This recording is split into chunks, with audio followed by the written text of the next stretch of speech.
Happy Tuesday, everybody. We have a lot to talk about, from the Valley to Karen Read news updates. So grab a beverage. Hopefully you're wearing something very comfy. Smash that like and let's get started. If you like what you see, come and get it with me. I know you deserve all you want, 'cause your heart's made of gold. But don't wait till you're old. If you want it, I get you some. Hello, everyone, and welcome back to my channel. Pop culture vulture, stand-up comedian, and dishonorable Judge Joleen is here. Happy Tuesday, you guys. We are back at our regularly scheduled time, all right, which is 11 a.m. Pacific, Monday through Friday, pending ADHD. We always say that, pending ADHD. I know we've kind of been all over the place. We got a season of Big Brother, BB27, starting July 10th, but we're going to try our best to keep the 11 a.m. time slot and then add in extra lives when need be, or extra videos. So smash that like. First things first. So good to see you guys. Thank you for being here. I see you in the chat and I appreciate you. Also, excuse me, for those members, Stephen and I will be doing a members only live stream where, we have a lot of fun and we're able to kind of let our hair down and go a little crazy. We're going to be doing that on Thursday afternoon, early evening for my East Coasters. Let me turn on my fan because I'm already sweating.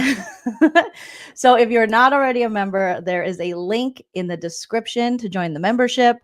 Or maybe one of my mods, like Steven, wouldn't mind dropping the membership link. That'd be so appreciated. You get members only lives, bonus content, emojis, fun stuff like that. You can also support the channel just by liking or subscribing. Or you can send a super chat like Catherine did. Thank you so much, Catherine, for the super sticker starting this Tuesday off. I appreciate that. Or you can hit me up on the Venmo, PayPal, Cash App. I know some of you have done that. So thank you so much. All right.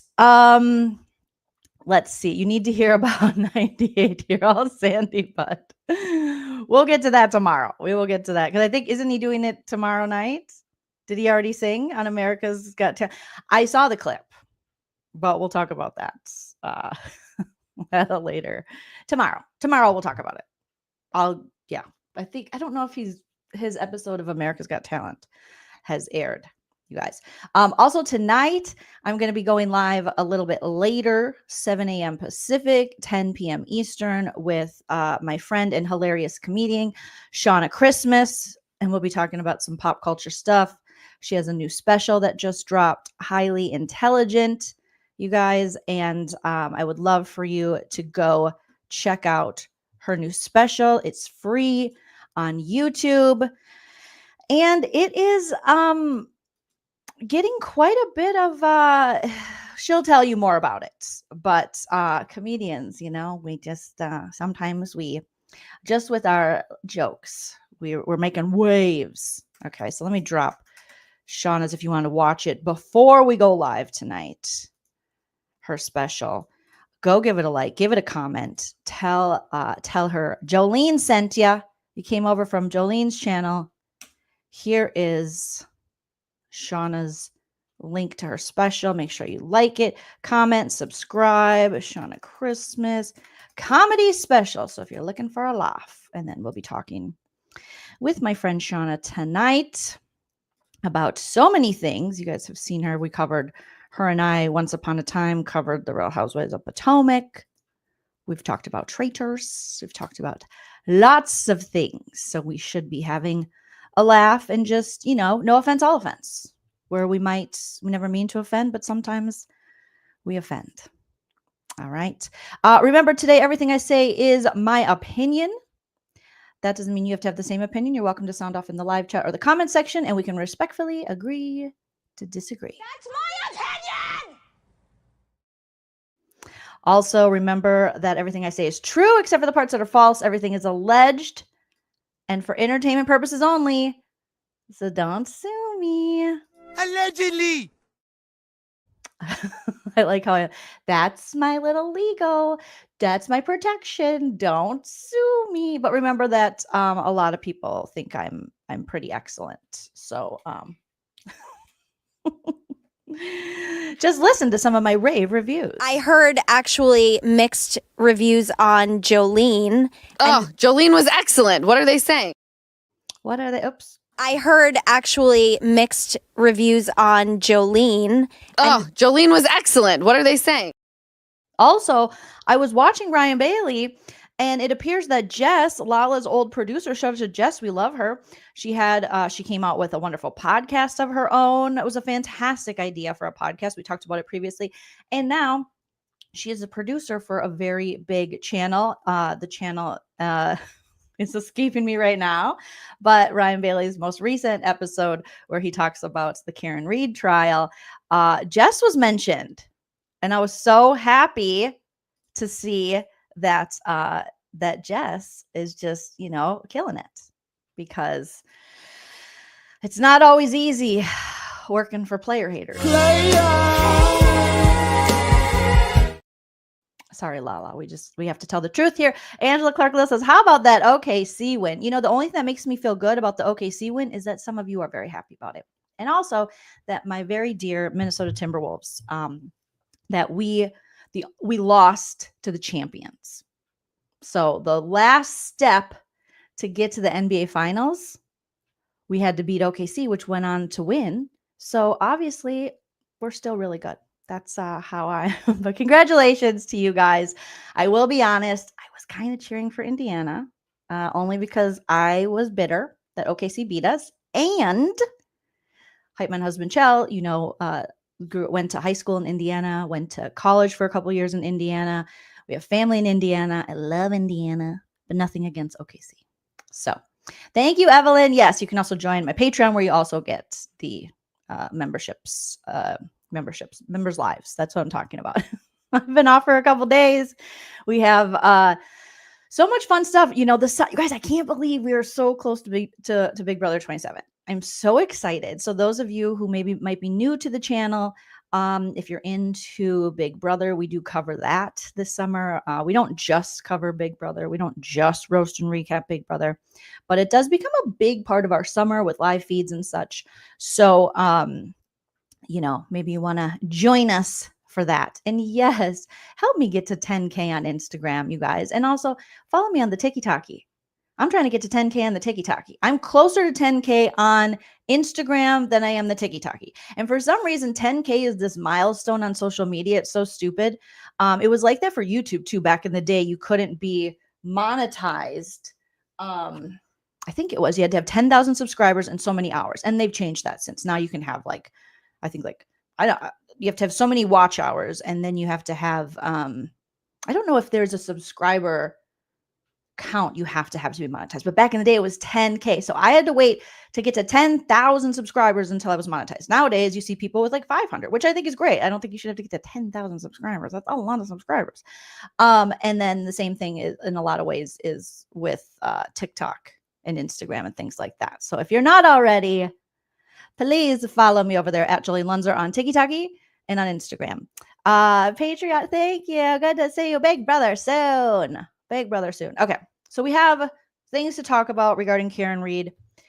You guys, tell me if you hear this. I did a little remodeling and cleaning in my office here in my studio, and I'm trying to hook back up my Stream Deck sound effects. So instead of having to always play clips, it will play, I'm sure you've seen other channels do that. You hear the little audio without the video. So little sound bites, sound clips. I only have 2 added to it so far, but I don't know if that's going to mess with my mic, and we're going to share some content and roast it today. So let me know if you hear this. Top titty 2x4 to end the game. That was nice. All right, put a thumbs up if you heard that. If you heard that sound effect. Or if you heard this one. It's supposed to be working. Did you hear it? Holy shit. You know how many years I have been trying?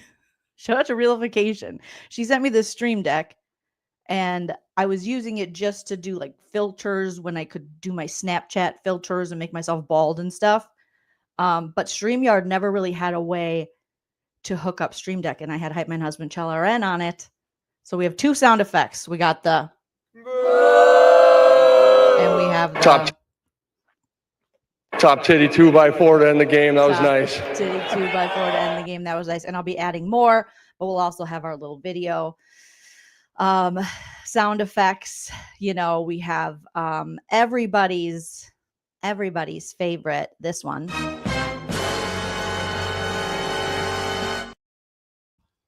I know it's everybody's favorite, right? Yes, I'll be going over that.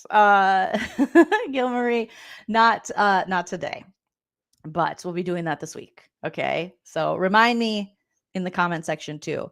How about this? If we get enough comments after the video posts, if I get 20 comments that say you want me to roast Lala's recent podcast with Schwartz, I'll do it.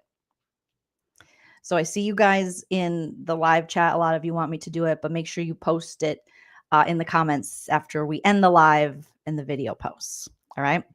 Oh my God, Angela, we see each other. I have that sound effect. What could be more egregious?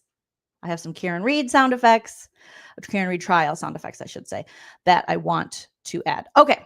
So first things first. Oh my gosh. Let's talk about some Karen Read news post, obviously, trial. We have so many people coming out of the woodwork, so many jurors talking and giving interviews. We have Hank Brennan gave a statement. So, so Hank Brennan is really feeding into this conspiracy theory shit. It's like you can't just take an L. Hanky panky, tanky. You're going to have to take an L on this one, buddy. You guys, you got to be able to prove the crime in which you're accusing the person of. And if you cannot, it's going to be hard and we got jury intimidation. We got so many things going on with, I shouldn't say, well, kind of intimidation, but harassment from people, which is insane. But Hank Brennan, thank you, Chickenhead PK Dorkface Neely, good to see you. Says back from vacation, missed you. All had to get out to Venice. Thanks to Basil. Oh my goodness, Venice, Italy, Venice Beach. Which Venice were you at? What could be more egregious than going to Venice? Rose Lala. I think I'm going to be able to get enough people. Drago says, leave Lala alone. No, not as long as she's entertaining, you know, not as long as she's being Lala. Okay. So, Hank Brennan, the now failed, prosecutor in the Karen Read trial, is speaking out, and he is saying that Special Prosecutor Hank Brennan spoke out Monday for the first time since the jury found Karen Read not guilty. Remember, Karen Read only found guilty on the OUI charge, which gave her a year probation. But she's not guilty of the most serious offenses in the 2022 death of her boyfriend, Boston police officer John O'Keefe.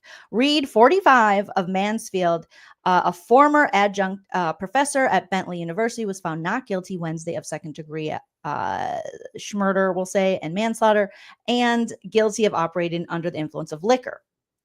I am disappointed in the verdict and the fact that we could not achieve justice for John O'Keefe, Dunkin' Donuts, and his family. Brennan, in a statement, District Attorney Michael Morrissey appointed me, giving me discretion to independently assess the case and follow the evidence, no matter where it led. After an independent and thorough review, define thorough, of all the evidence, I concluded that the evidence led to one person and one person only, Karen Read. Karen Read. Brennan said neither the closed federal investigation nor his independent review led me to identify any other possible suspect or person responsible for the death of John O'Keefe. The verdict was a victory for Read's defense team, which has long claimed that someone else was responsible for killing O'Keefe, and that Read was the victim of a possible law enforcement cover-up. The campaign of intimidation and abuse, Donkadonets, has been waged, funded, and promoted in public on social media and is the antithesis of justice. If this type of conduct becomes commonplace, it will threaten the integrity of our judicial system, affecting both victims and criminally accused. Oh, God. We cannot condone witness abuse, causing participants to worry for their own safety or that of their families. It is my hope that with the verdict, the witnesses and their families will be left alone. Leave them alone. The harassment of these innocent victims and family members is deplorable and should never happen again in a case in this Commonwealth, Brennan said. Brennan added he hopes the O'Keefe family will find peace and closure in the coming years. Well, they could find peace and closure if the whole investigation wasn't a shit show from the jump. Why are you mad at people for watching a trial and going, this shit's what? Why are you mad at people going, oh, you couldn't prove that he was hit by a car or that there was a collision at all? And the Commonwealth's own experts even said that? Why are you mad that you couldn't prove the case? Take the L, bro. Take the L. And also, maybe, the investigation was so botched, but maybe you could take some of that money you earned, hanky-panky, and hire some private investigators to look into stuff. Because from the sounds of it, now that we have interviews being done by like Alessi and David Yannetti, two of the defense attorneys, it sounds as though there was lots of stuff that wasn't allowed that Bevy and you did not want people to know about. I was shocked to learn that Karen Read and her defense team had access to 34 Fairview from the new owners. The new owners of the home at 34 Fairview are even like, Karen Read is innocent. You guys didn't prove that she did it. You didn't even prove there was a collision. And allowed access. And things allegedly were found inside that home that could have been used. But they were like, nah, you can't do it. Donkadonets. Donkadonets. It's insane. It's insane. So I think that, they want to blame social media. They want to blame all of these things instead of looking inwardly and going, oh, we did a shitty job. We didn't have enough to bring this case forth once, let alone twice. And we had a very biased, very messed up investigation that did not look into every possible way to get justice for this man and his family. But Hanky Panky, he doesn't look inside. Oh, Hanky Panky. Boo, boo, boo, boo, boo. Speaking of boos, all right. Vinny, Vinny Politan from the Court TVs. The Court TVs. We have so much to talk about today, you guys.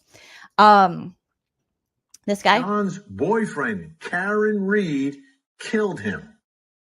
Oh my God. John's boyfriend. All right. Vinny did a little interview with a friend of John O'Keefe. And that friend, let me double check what his name is. So Vinny Politan interviewed. It's a guy that's been doing a lot of talking. I forgot his name. They'll tell us in this interview. But we're going to roast it, react to it, all the things. Remember, we bring levity to law. We don't always succeed, but we try our best. So when I share this audio, let me know if you guys can hear it. Because hopefully this new soundboard isn't going to affect us being able to hear this. So please give me a thumbs up in the live chat as soon as you can hear the audio on this.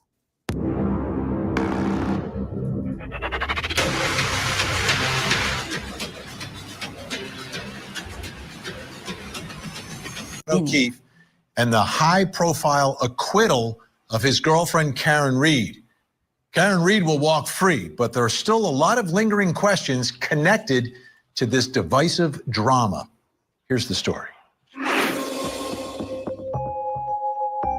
Boston police officer John O'Keefe lived a life of quiet heroism. A 16-year veteran of the force, he was known for his dedication to justice, kindness, and unwavering loyalty to his family. After the tragic passing of his sister, John stepped up selflessly to raise her 2 young children, becoming both father and uncle, protector and provider. He balanced the weight of the badge with the tender duties of parenthood, never missing a school play or a bedtime story. Friends and colleagues remember him as the kind of man who would never hesitate to help, always putting others first. But in January of 2022, tragedy struck. After a night out, John O'Keefe was found unresponsive in the snow outside a home in Canton. What followed was a swirl of mystery, suspicion, and heartbreak. His death not only shattered his loved ones, it ignited a firestorm of controversy that would shake the foundations of law enforcement and justice in Massachusetts. The woman accused of his murder was found not guilty by the jury, leaving the question of what happened to John O'Keefe unanswered. When the verdict is not guilty, that means no one was found guilty beyond a reasonable doubt, and that's our standard of proof for a jury to come back and tell us what happened, come back and tell us the truth, to deliver justice. Didn't happen in this case. What happened was a not guilty verdict. And the not guilty verdict doesn't really answer a lot of questions necessarily. But in this case, in the case of Karen Read, it created quite a reaction. You saw it here on Court TV. I was in the middle of it all. Take a look. Not guilty or guilty? So say you, Mr. Foreman? So say you all?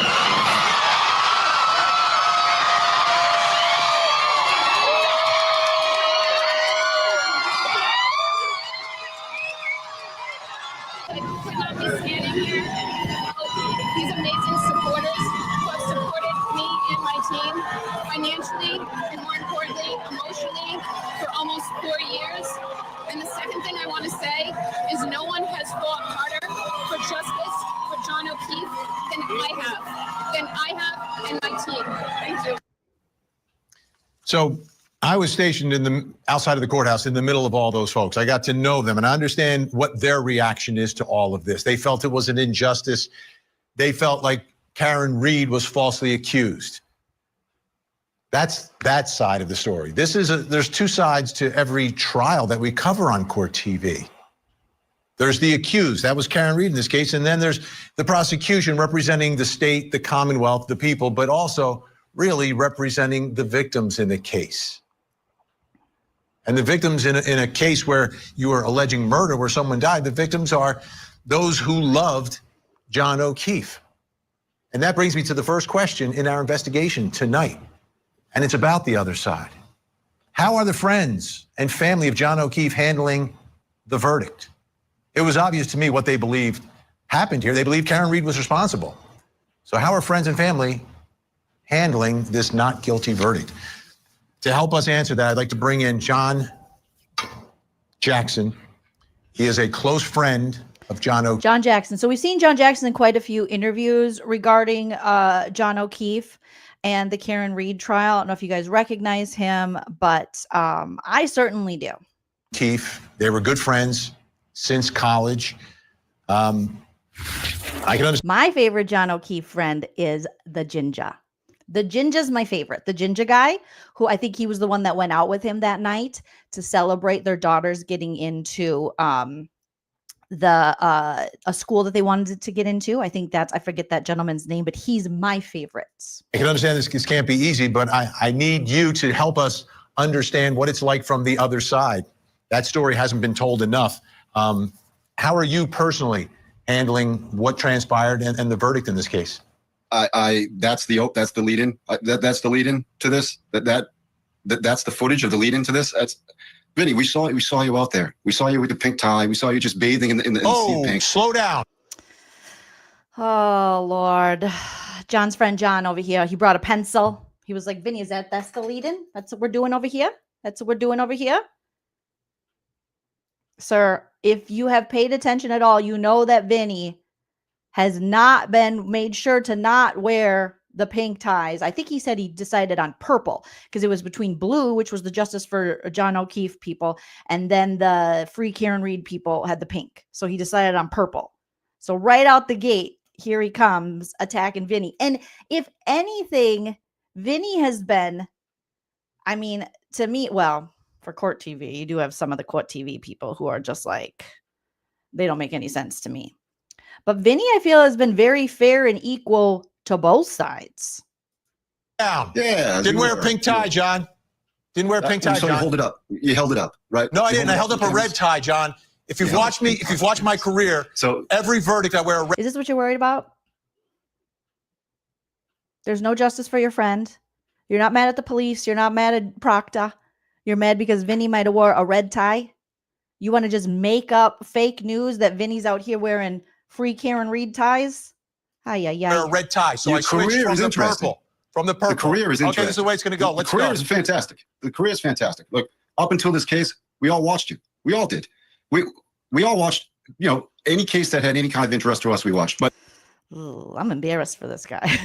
This guy came in. I don't know if he was trying to make sound bites or something, but what did Vinny do? Attacking Vinny. There are so many people that you could be questioning right now as a friend of John O'Keefe for the reason he did not get justice. Vinny Politan is not one of them, sir. Is not one of them. You wore your Easter button-up shirt to be on TV and be smug and blame someone who doesn't deserve to be blamed. Okay? And let's just say this guy has never turned down an opportunity to be on camera. This guy. He is nothing like the ginger friend. The ginger friend does not come off this way. I've been told enough. How are you personally handling what transpired and the verdict in this case? That's the lead-in. That's the lead-in to this. That's the footage of the lead-in to this. That's Vinny. We saw you out there. We saw you with your pink tie. We saw you just bathing in the sea pink. Slow down. Yeah. Didn't wear a pink tie, John. Didn't wear a pink tie, so John. You hold it up. You held it up, right? No, I didn't. I held up a red tie, John. If you've watched me, if you've watched my career, so every verdict I wear a red tie. So I switched from the purple. From the purple. The career is interesting. Okay, this is the way it's going to go. Let's go. The career is fantastic. The career is fantastic. Look, up until this case, we all watched you. We all did. We all watched, any case that had any kind of interest to us, we watched. But I just watched that interview with that juror. Well, I was here to talk about something completely different. And it's unfortunate because... Okay, let's talk about whatever you want to talk about, John. Why were you here to... Objection. What the frick was he here to talk about if he's not here to talk about the case? I'll allow it. I'll give you an opportunity. It's not a problem. I can't believe what I just heard from that. I just watched the show, so I can't believe what I just heard that juror say. So now we're going to attack the jurors. This has been a huge point of contention for people. This is how our system works. We have a jury of our peers that decide. It's not the jury's fault that they cannot just convict a lady because some people want her convicted. If they cannot prove the crime in which they're saying that she committed, they can't even prove that he died that way, let alone prove that she did it. They can't prove a collision. And yet here we are, like these jurors. And you should see the people on Twitter coming after these jurors. And these jurors who have taken time out of their lives to serve their civic duty. They didn't choose this. They get like a nickel a day and shitty sandwiches. And then they get judged. Oh, here we go. It's not Hanky Panky. It's not Proctor. It's not Tully. It's not Buchanan. It's the judge. So many things. I mean, I just went over it. I couldn't believe what I was listening to. He's got notes. He's looking over his notes. Do you see him? He's like, I couldn't believe what I was listening to. I was like, let's see. What my notes say? My number 1, hate on Vinny. Check. Okay. Number 2, talk about his tie. Check. Number 3, be like, I can't believe it. I can't believe it's not butter. Okay. Did that. Number 4, jury sucks. Number 5, make sure your hair is spiky in the front. Ooh, God, I ended there. That's where my notes end. It believes the dog bite theory, but they didn't really present it at trial. Those are her words. Barrows, she talked about Officer Barrows. Why didn't they present it at jury? Why couldn't they get more into the dog bites? Why don't you ask your friend Auntie Bev about that? They left reasonable doubt. What is so hard to understand about that? Objection. Producer Prince.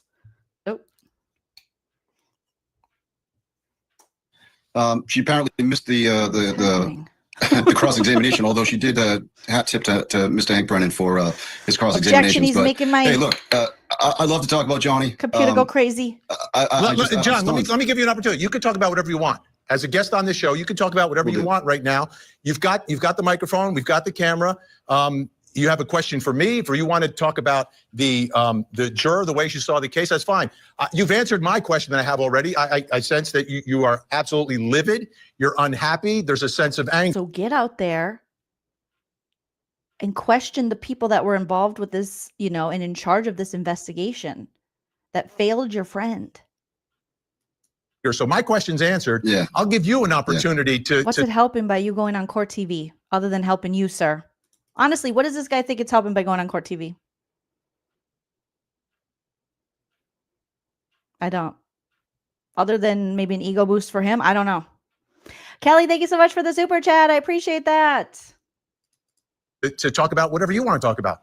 So let me just run through it. Okay, it's been a couple of days. So the first couple of days, obviously we were all together when the verdict came out, and it was rough, man. It was you sat through the whole case and you watched everything come and go, all the evidence come and go, and look, to us, the prosecution put on a good case, and to us, that data from her car and from Johnny's cell phone told the whole story, right? So we're not hearing too much about that right now from these jurors. I'm a little surprised. Look, I came out that night. I said, look, we respect the jury's decision. I mean, that's how it is, and it's okay. That's the process. I'm to be honest, I'm stunned at what I just saw. I mean, that's kind of where I'm at. I wasn't really there until I just saw that interview, and it kind of put me there. What are you talking about?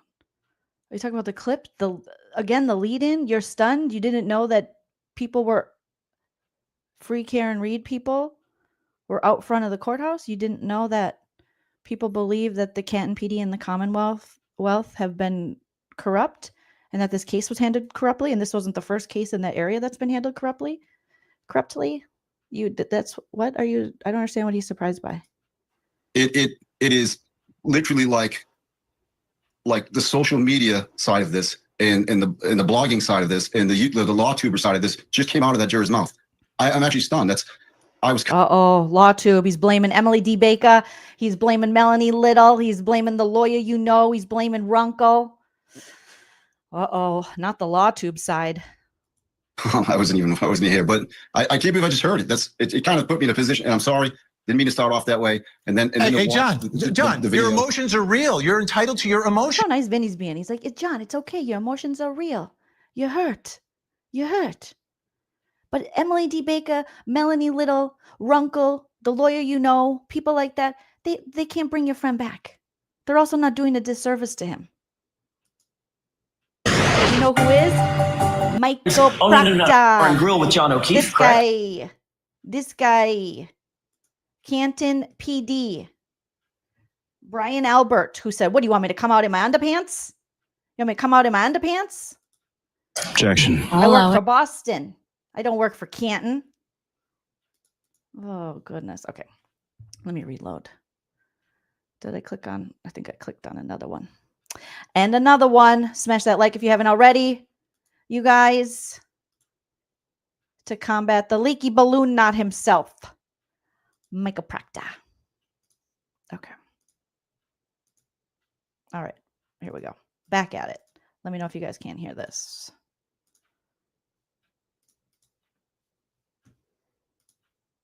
And the blogging side of this and the law tuber side of this just came out of that juror's mouth.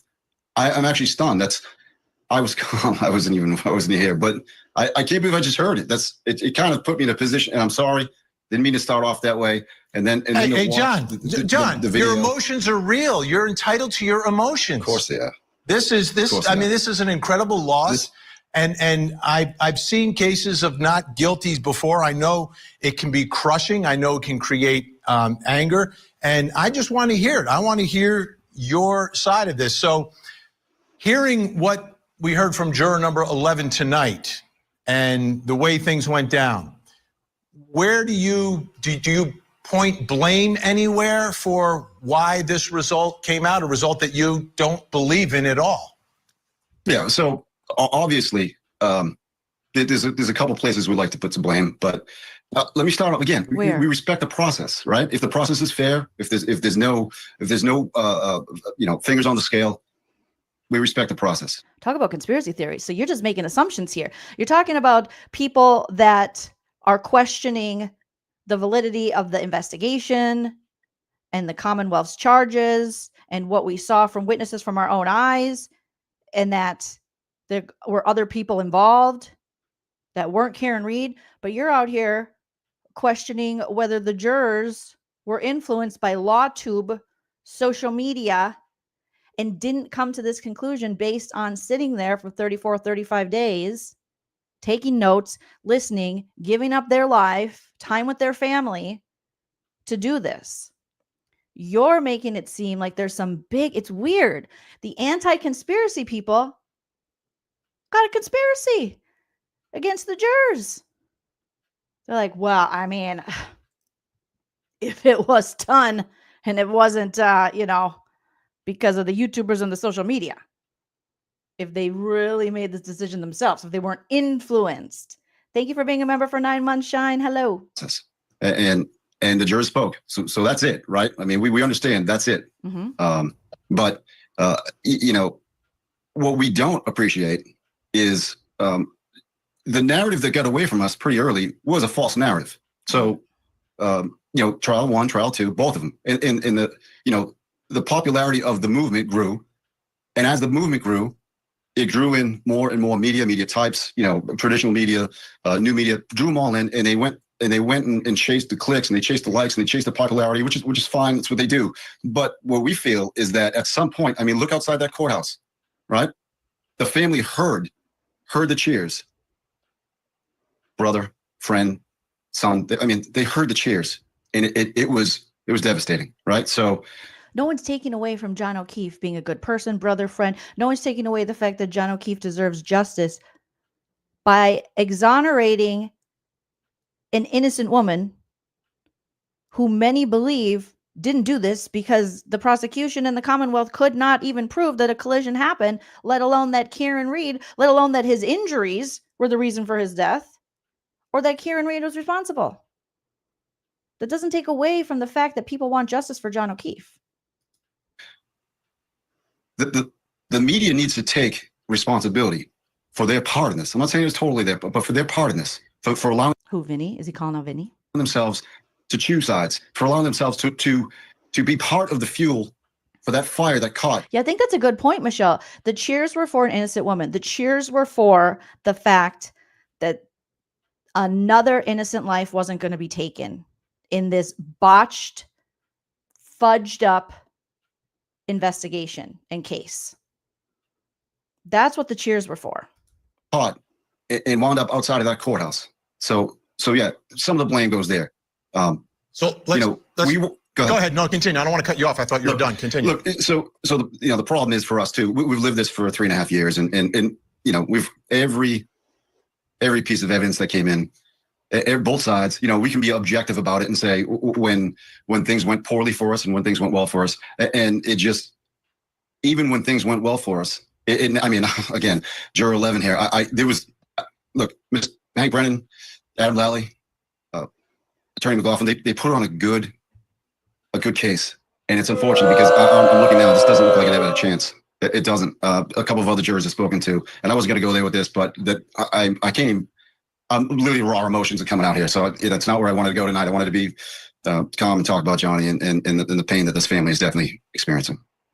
So, yeah, and we've heard from other jurors that are speaking.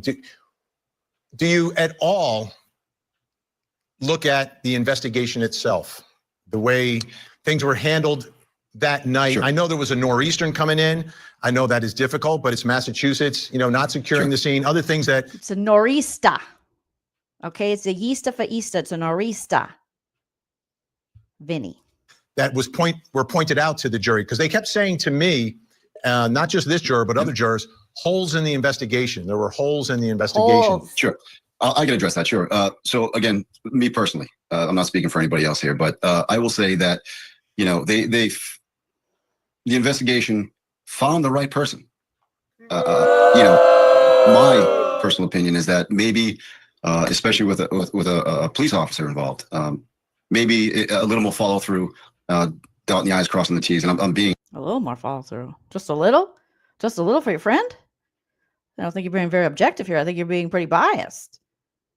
I mean, I think your friend deserved so much better. Your friend deserved a full investigation. Your friend deserved them to immediately look into everyone at that party. Scour through the house. Check out the basement. Check out the garage. Check out everything. Check out the dog. Check out all the parties involved. Check it all out. Your friend deserves so much better. Why are we asking for more justice for your friend than you are? Why are you so quickly absolving people that did a shitty job investigating your friend's death? being, you know, I'm softening it a little bit, but am I happy with the investigation? No. But did they come up with the right person? Yes. Right. So the evidence in this case points to one person, or one person only. And you know, we've followed the social media, we've followed the online stuff and all the other media. And it, you know, the reality is. Yeah. Welcome to 2025, bro. Like, social media is a huge part of media in general. This wasn't just invented. Okay. All right. All right, pencil guy. Narrative still exists. The wrong narrative is still out there. You know, they're talking about third-party culprits, and it's all nonsense. How do you know? One person did this. We know it. We've known it since the beginning.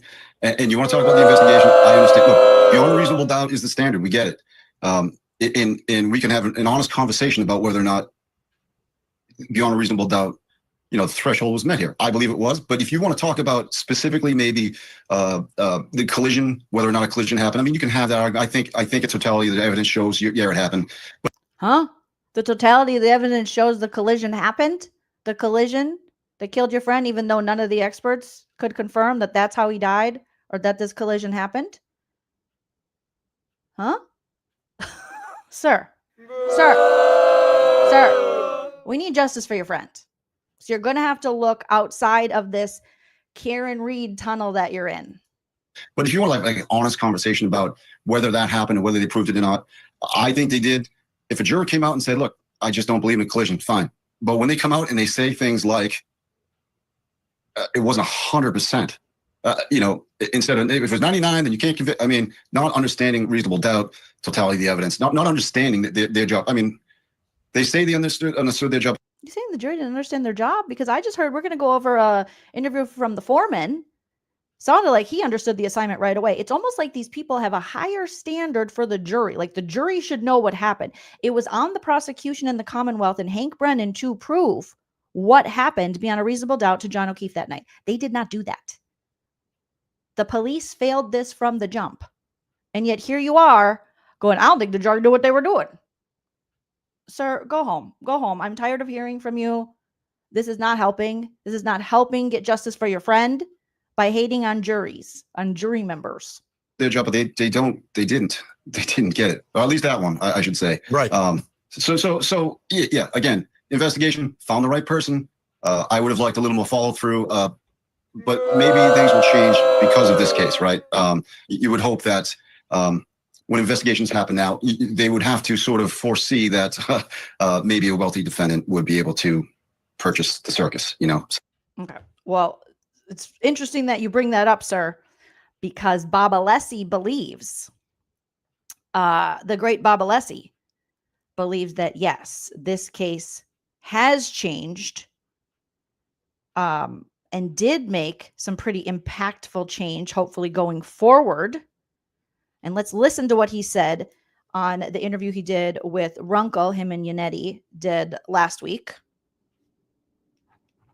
Let me know if you guys can hear this. Here, let me. Purple Heart veteran. There will be whatever we've incurred.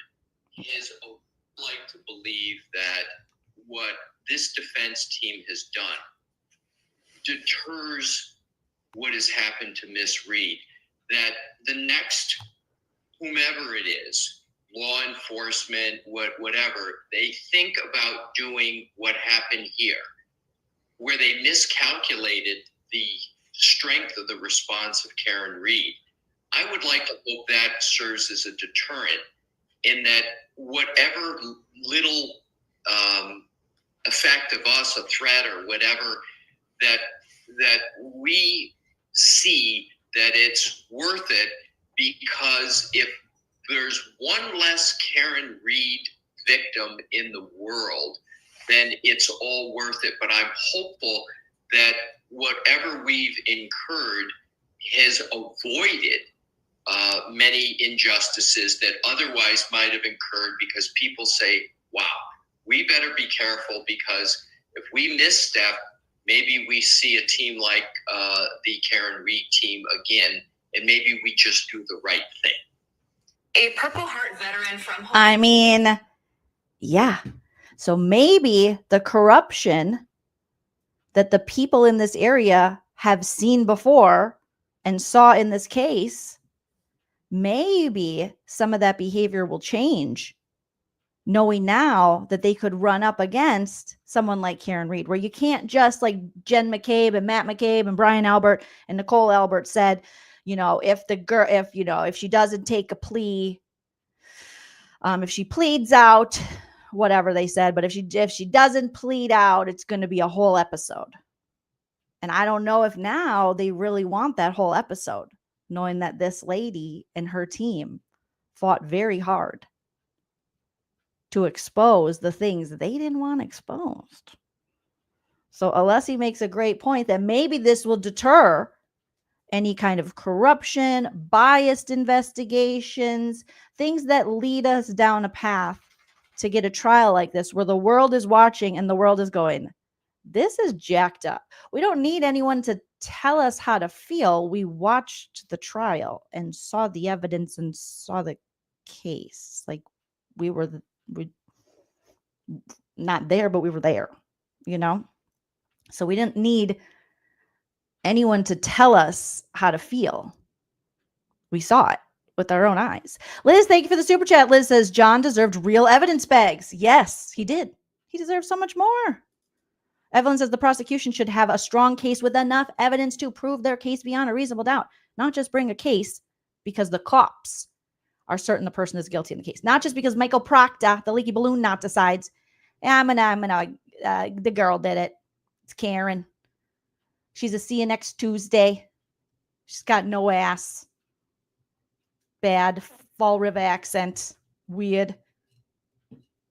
I hope she unalives herself. Not just because you have an investigator like that who's texting everybody and their brother and his sister about specifics about the investigation he's supposed to be conducting with integrity and honor, and he's not. No, so that's how I see it. So yeah, if you want to have an honest discussion about reasonable doubt, I could probably get on board with that. But the other stuff, she said, this last juror talked about the. Okay, so yes, an honest discussion about reasonable doubt. There was tons of reasonable doubt on this case. You said you can get on board with that. That's all it takes to acquit her is reasonable doubt. Dog bites. Barrows. She never listened to Hank Brennan's. I mean, Aperture was unprofessional. Why are you talking about Barrows? Why are you talking about Barrows? This guy just wrote down a list. Barrows, dog bites, fucking Dunkin' Donuts. Jen McCabe lightened her hair, fixed a bottom tooth, and put on a sweater and a cross. And that wasn't enough for you people? You dirty bastards. Professional. I mean, look, you say what you want, but you know, you can go after the individual if you want. But Shannon Burgess, he found the chip that put the data that put her car there. She was the one who drove the car forward 30 and change feet, and then reversed and another 50 feet at a high rate of speed. Even that juror said she said it. She says she doesn't know what maybe she hit him, but then he went in the house after. You know why she doesn't know? Because the prosecution didn't prove beyond a reasonable doubt how he died or that Karen Read did it. With the socks on? I mean, oh my God. Oh my God. It sounds like you just have talking points. Are you going to start a YouTube channel with just talking points, sir? Family of John O'Keefe, friends of John O'Keefe, get this man off of the screen. Stop him from doing interviews. He's not helping at all. He's just coming off really combative and thirsty. He didn't have a shot. There was never a shot here. And so. Yeah, Karen Read didn't have a shot. She didn't have a shot until people started looking into it. John O'Keefe, justice for him, didn't have a shot. So the emotions you hear now is I'm transitioning away from the grief and the disbelief. We're pragmatic about it. We understood that this could happen, but this is not what I'm going to need John's family to confirm that they're letting this dipshit talk for him. I don't think you speak for the family, sir. Can I get a confirm on that? expected. We expected a more deliberate jury, I guess. A more deliberate jury. A jury that from the jump was like, Karen did it. Just like the lead investigator. Former, now disgraced lead investigator, the Leaky Balloon Knot, Michael Practa. Would be the best way to say it. John, and then there are commercials and there are segments in a show. Sure. But Sure. I want to extend this segment. No, he's very offended. Don't play the commercial. Vinny's going to yell at you again. Is that really how you want to lead in? With a poise pad commercial, Vinny?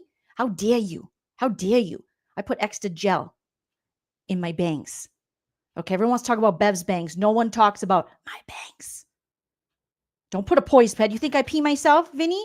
I don't. Segment and give you an opportunity. Again, is there any other area that you would want people to know about tonight? Because I think your voice is an important voice in all of this. Sure. If you want me to stick around or you want me to just do this now? No, we're pushing. We don't want you to stick around. Objection. Come on. Jolene, be nice. Overruled. I don't want to be nice. The commercial, we're pushing it, so we're giving you a little extra time. I'm sorry for. Sir, you are combative and biased from the jump. Vinny is like, I'll push the commercial for you. I'll rub your back. I'll rub your feet. You want lotion? What do you need, little guy? Little smelling sense? We sprayed some lilac in the room. What's going on? Do you want us to charge your little ear thing? And he's like, do you want me to leave? Should I leave? Jesus Christ. From the confusion. Your thing, So yeah, no. Look, let's just talk about the family for a moment, okay? Let's just talk about Johnny's family. Please don't. Let the family speak for themselves. We don't need you. You clearly have emotional regulation issues. Family. They've been through a tremendous, and you hear it. You hear people say justice for John O'Keefe. The reality is, we knew, guilty or not, that Johnny's never coming home, right? He's just not coming home. The pain, the damage was already done. He's never coming back, and that pain's never going to change. The O'Keefes, obviously, most know the story now about his Johnny's older sister passing, and his brother-in-law, and how he took in the kids, and that is heroic stuff. That's not run-of-the-mill stuff. That's stuff that when the moment arises, and you feel like, I'd be that guy. I would be that guy. I don't know. You hope you would. He was that guy, and he was that guy for everybody. That wasn't just his niece and nephew, who he loved and cherished more than anything. That's who he was to all of us. That was who he was to people he didn't know. He was a helper. He was a giver. He was charitable. He was an amazing. That's the thing. No one is saying anything bad about John O'Keefe. Everyone thinks it's wonderful that he took custody of his niece and nephew. Everyone thinks this is a huge tragedy for the O'Keefe family. No one's saying that's not the case. He's an amazing man.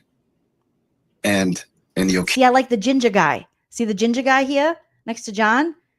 I like the ginger guy. He has emotional regulation. The O'Keefes need to be left alone to grieve now. Right? We're going to put a period at the end of this chapter. Okay, but no one's bothering the O'Keefes. We're going to move on. The O'Keefes need to grieve. So anybody who's online still talking, still, peg this, peg that. First of all, it's Mrs. O'Keefe to us. Okay? Stop talking about them. Stop looking. People invested their lives in the last 30 plus days or even 3 years or so in this. And they're zeroing in on people on the family side of that bench. And they would constantly go on social media, point things out and say terrible, terrible things. This is a grieving family. It's unacceptable. And we know in the first trial, walking in that door, everybody screamed and yelled, cop killers, cop killers. It was unbelievable. And then they learned, it's bad PR, so we're going to stop that now. People yelled cop killers to Peggy O'Keefe? Is that what he's saying? I feel like he's jumping around a lot. This guy's really trying to make everything stick. He's throwing everything. And then cop killers and then this and that and everything. And the other thing, everyone has the utmost sympathy and empathy for Peggy O'Keefe, Mrs. O'Keefe, who lost 2 children. Dude, what are you doing? And they did. You're making it worse. And they did, but they didn't stop online. And I won't say the names, but the niece and nephew that Johnny took in, they're incredible, incredible kids. Yep, agreed. But the kids, they're on social media. You can't stop that. And they see it. And they see the pain of the family, of their grandparents. So when you consider saying something about the O'Keefes, well, Paul, leave Paul. Leave Paul alone. Are you kidding me? Paul, who used his brother's murder trial to try to allegedly cheat on his wife? This is a different story.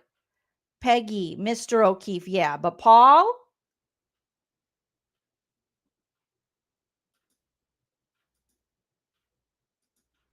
Okay.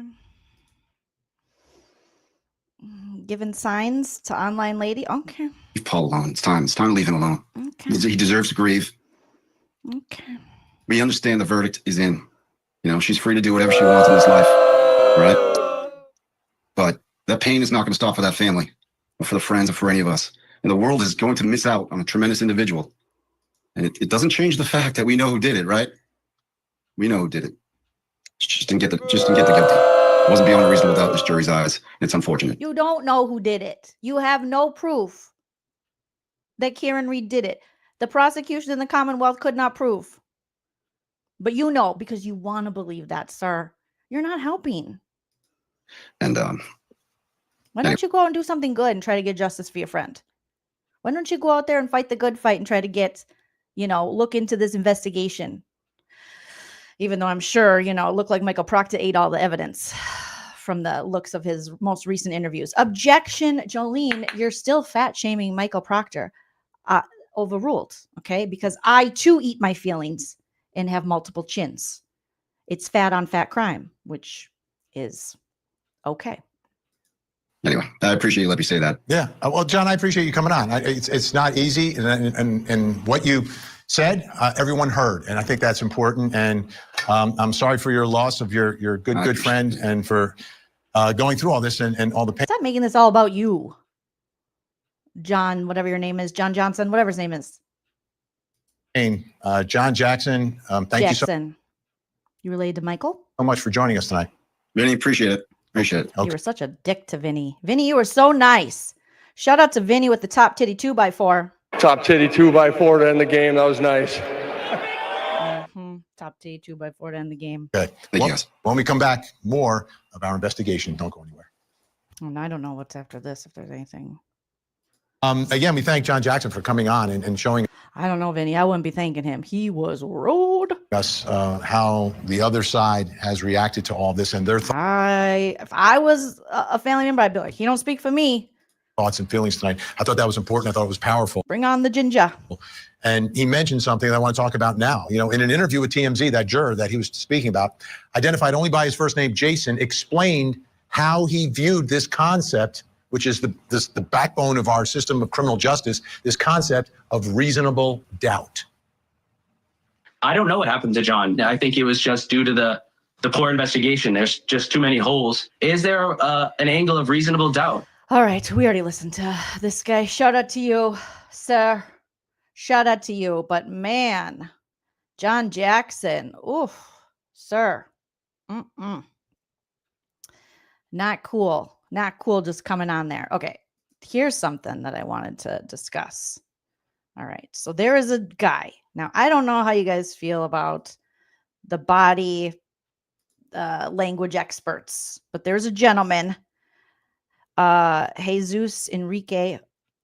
He has a show on the body language guy on the YouTubes, and someone captured a segment from his show, and I want to share it here on the Twitter because it'll never be X to me. And he was pointing out some interesting stuff regarding the McAlberts Brian Albert, Nicole Albert, Jennifer McCabe, Matt McCabe, and their body language during their interview where they had sob stories about themselves. They seem to forget about their friend and they're like, what about us? Am I going to come out here in my underpants? I'm a Boston cop, not a Canton cop. So let's take a listen. Give me a thumbs up as soon as you can hear the audio on this, on what this gentleman, the body language guy, on what he thinks when he watched the ABC interview with the Alberts and McCabe's. Google search that morning. Was it at 6 a.m. or was it at 6:27 a.m.? How long to die in the cold? What's your answer? She asked me to do it at outside of Fairview at 6:20, whatever it was. I want to understand a couple things here. Why was she smiling when she was answering that question? Oh, thank you, Jesus, because we've been wondering why she's been smiling so much too. It's weird. I don't get it. Maybe that is her usual body language, but what did she do when she was answering? She was looking to her. Before continuing with her answers, she made sure to check on Brian. Why check on Brian again? He's the boss, applesauce. And how many times these people have answered and have turned to Brian for, am I doing this okay? Am I doing this right? And the editing, we now see Chris. It would have been great to see what happened, the whole group. We don't have that luxury. But notice this. I'm pretty sure that you missed this. I'm going to play this. Sorry, you were going to miss the captions, but you're going to notice. I'm going to zoom in because this is really important. Really easy to miss if I don't zoom in. I'm going to play the clip. It's going to be a bit crazy, the framing here, but you need to take a look at Brian's face when the question is directed at Jennifer. That morning, was it? It's a split second. That morning is, we're talking about the Google search. Brian stands, of course, and he does this. He makes that sleazy, not sleazy, it's like, sleazy is not. Sleazy should be a word. I know he says that's not a word, but sleazy should be a word. But he's going to slow it down here so you can see. And this is obviously Jen McCabe's 2:27 a.m. Google search. Hose long to die in the cold. Jen! Hose long. It's not the word. Sorry about that. It's like he looks down, but in without turning his head to Jennifer. Okay. And then he turns to her. That look is diabolical. This man is scary. He's scaring me. I haven't been this scared since I saw Harry and the Hendersons as a kid. And I was like, why is that big hairy man living in their house? Where does he poop? Okay. With that. Oh my God. Look at that look. Why is he looking at her like that? Your family. It's nefarious and nefarious. Oh my God. No wonder she just wants to talk about peanut butter sandwiches. If I had a guy looking at me like that, I'd be like, restraining order. That look, with the look that you already saw when Nicole was speaking, right? It's a bit odd. I found it really odd, as in it was like a controlling gesture, as in you made sure to rehearse this. This is only my opinion. I'm not gonna say it happened. Maybe they all rehearsed this. And of course, Brian made sure to take the lead. You're going to say this, you're going to say this, you're going to say that. You make sure to not say this and such and such and such. And if they were just telling the truth, if they were just telling what happened that night, then why would they have this behavior?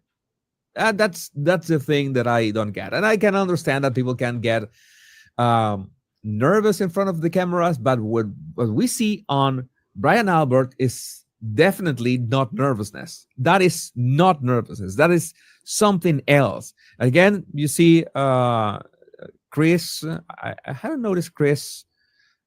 Chris is checking out what Brian's thinking too. Look, okay, this And Nicole's like, get me out of here. Nicole looks miserable. about Jennifer. I don't know. I think it was way more important. Brian's look. Brian's a side eye. It's like a side eye at Jennifer and then looks at her. It was important to look at this. You're gonna keep playing the clip. Was it at 6 a.m. or was it at 6:27 a.m.? How long to die in the cold? What's your answer? She asked me to do it at outside of Fairview at 6:20. Why'd you look over at him? 20, whatever it was. What do you mean 6:20, whatever? Everybody knows it's 2:27, 6:27. Everyone knows. And I also say found it that she was dismissive at 6:20 or whatever it Or was. whatever. She asked me to look at it at 6:20, 4:30, 6:15, 6. She asked me to. And then I made peanut butter sandwiches. Okay, right? Is that what I did? When I got in the car at 34 Fairview, I didn't look at the yard, so I didn't see. And I go to Dunkin' Donuts with my niece. Is that right? Okay. And then she asked me, she screamed. She was hysterical. She was like a crazy bitch. And she was just like screaming. She's like, look up, hypothermia, how long to die in the cold? And I was like, and I was shaking because it was so cold, you know. And so I said, how's long to die in the cold? And yeah, there was one at 2:27 too, but that was because I had a tab open in Firefox because I love Firefox, and Firefox keeps the same tab open, and it was the wrong time. And I was looking up basketball scores. Is that right? I'm doing it right? Nicole, your husband's scaring the shit out of me. Was the whatever it was, the dismissive tone of that, of such an important piece of the puzzle. I think it's like, oh, you don't have to keep asking about that. That is no big deal. Whenever you see somebody trying to be dismissive about that, something that many people ask about, okay, and the interviewer has made it very, very clear that it was an important piece of information, and the time was important, saying that 6:20 or whatever it was is trying to dismiss it. Oh, that is no big deal. No, yeah, it's a big deal. Doesn't matter how much I say about it, people will not believe it. The group owned. Again, she's smart. It doesn't matter what I say about it. People will never believe me because I'm a liar who lied to the feds. This, what you're seeing, this could be like, I edited this to look. And that's all they had on Twitter regarding that. But shout out to that guy. Shout out to, what's his channel called again? The Body Language Guy. 793,000 people subscribe to the Body Language Guy. What is time? Time is a flat circle. What is, I went to Dunkin' Donuts and I was looking up scores for my daughter's basketball game. Is that right? Okay. And she asked me something. I don't know. She was just such a crazy bitch. And me and Carrie Roberts were like, shut up. Shut up. She was so hysterical. And then I called 911 and I said, there's a man passed out on the lawn. There's a man. It's a man. And then my husband and myself and Brian Albert and Nicole Albert, we said, tell him the guy never went in the house. The guy, we don't like to say his name, I guess, our dear friend. And then Matt McCabe. We've suffered so much. Matt McCabe, my husband. I don't want to bring this up, you guys. Ask Jen McCabe. Because sometimes I have to have peanut butter sandwiches in the car. But Matt McCabe almost missed a very important basketball game. And it was so hard that my husband really wanted to go to that basketball game. And because Carrie Roberts was being interviewed about our friend's murder, he almost didn't make it to the basketball game. And I don't know if you've ever wanted to go to a basketball game before and weren't able to go. But it's not easy being cheesy. Like those old Cheetos commercials with Chester Cheetah. What happened to Chester Cheeto? How come we never see him in commercials anymore, or do we? I don't know. Because everyone's got streaming services now, and I always pay for the upgraded one, or I try to, so I don't get the commercials, but I really don't see Chester Cheetah like I used to. And he used to say, it's not easy being cheesy.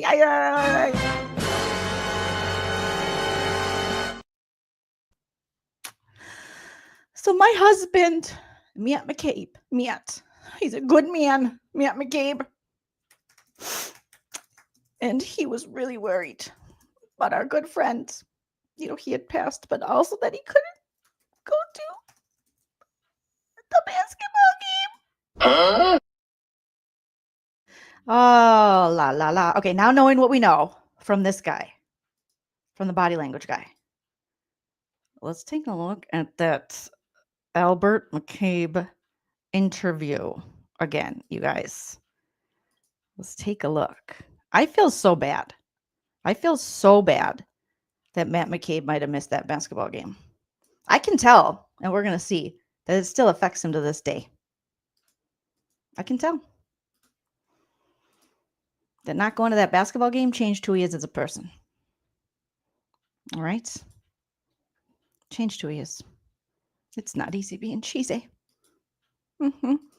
Yeah, where is Higgins? Higgins not on anything. He wasn't in the interview. He wasn't on the big joint statement. Kerry Roberts was. But Higgy was not. Higgy's MIA. Higgy punched his passport, allegedly. We don't know. Jokes, parody. Huh.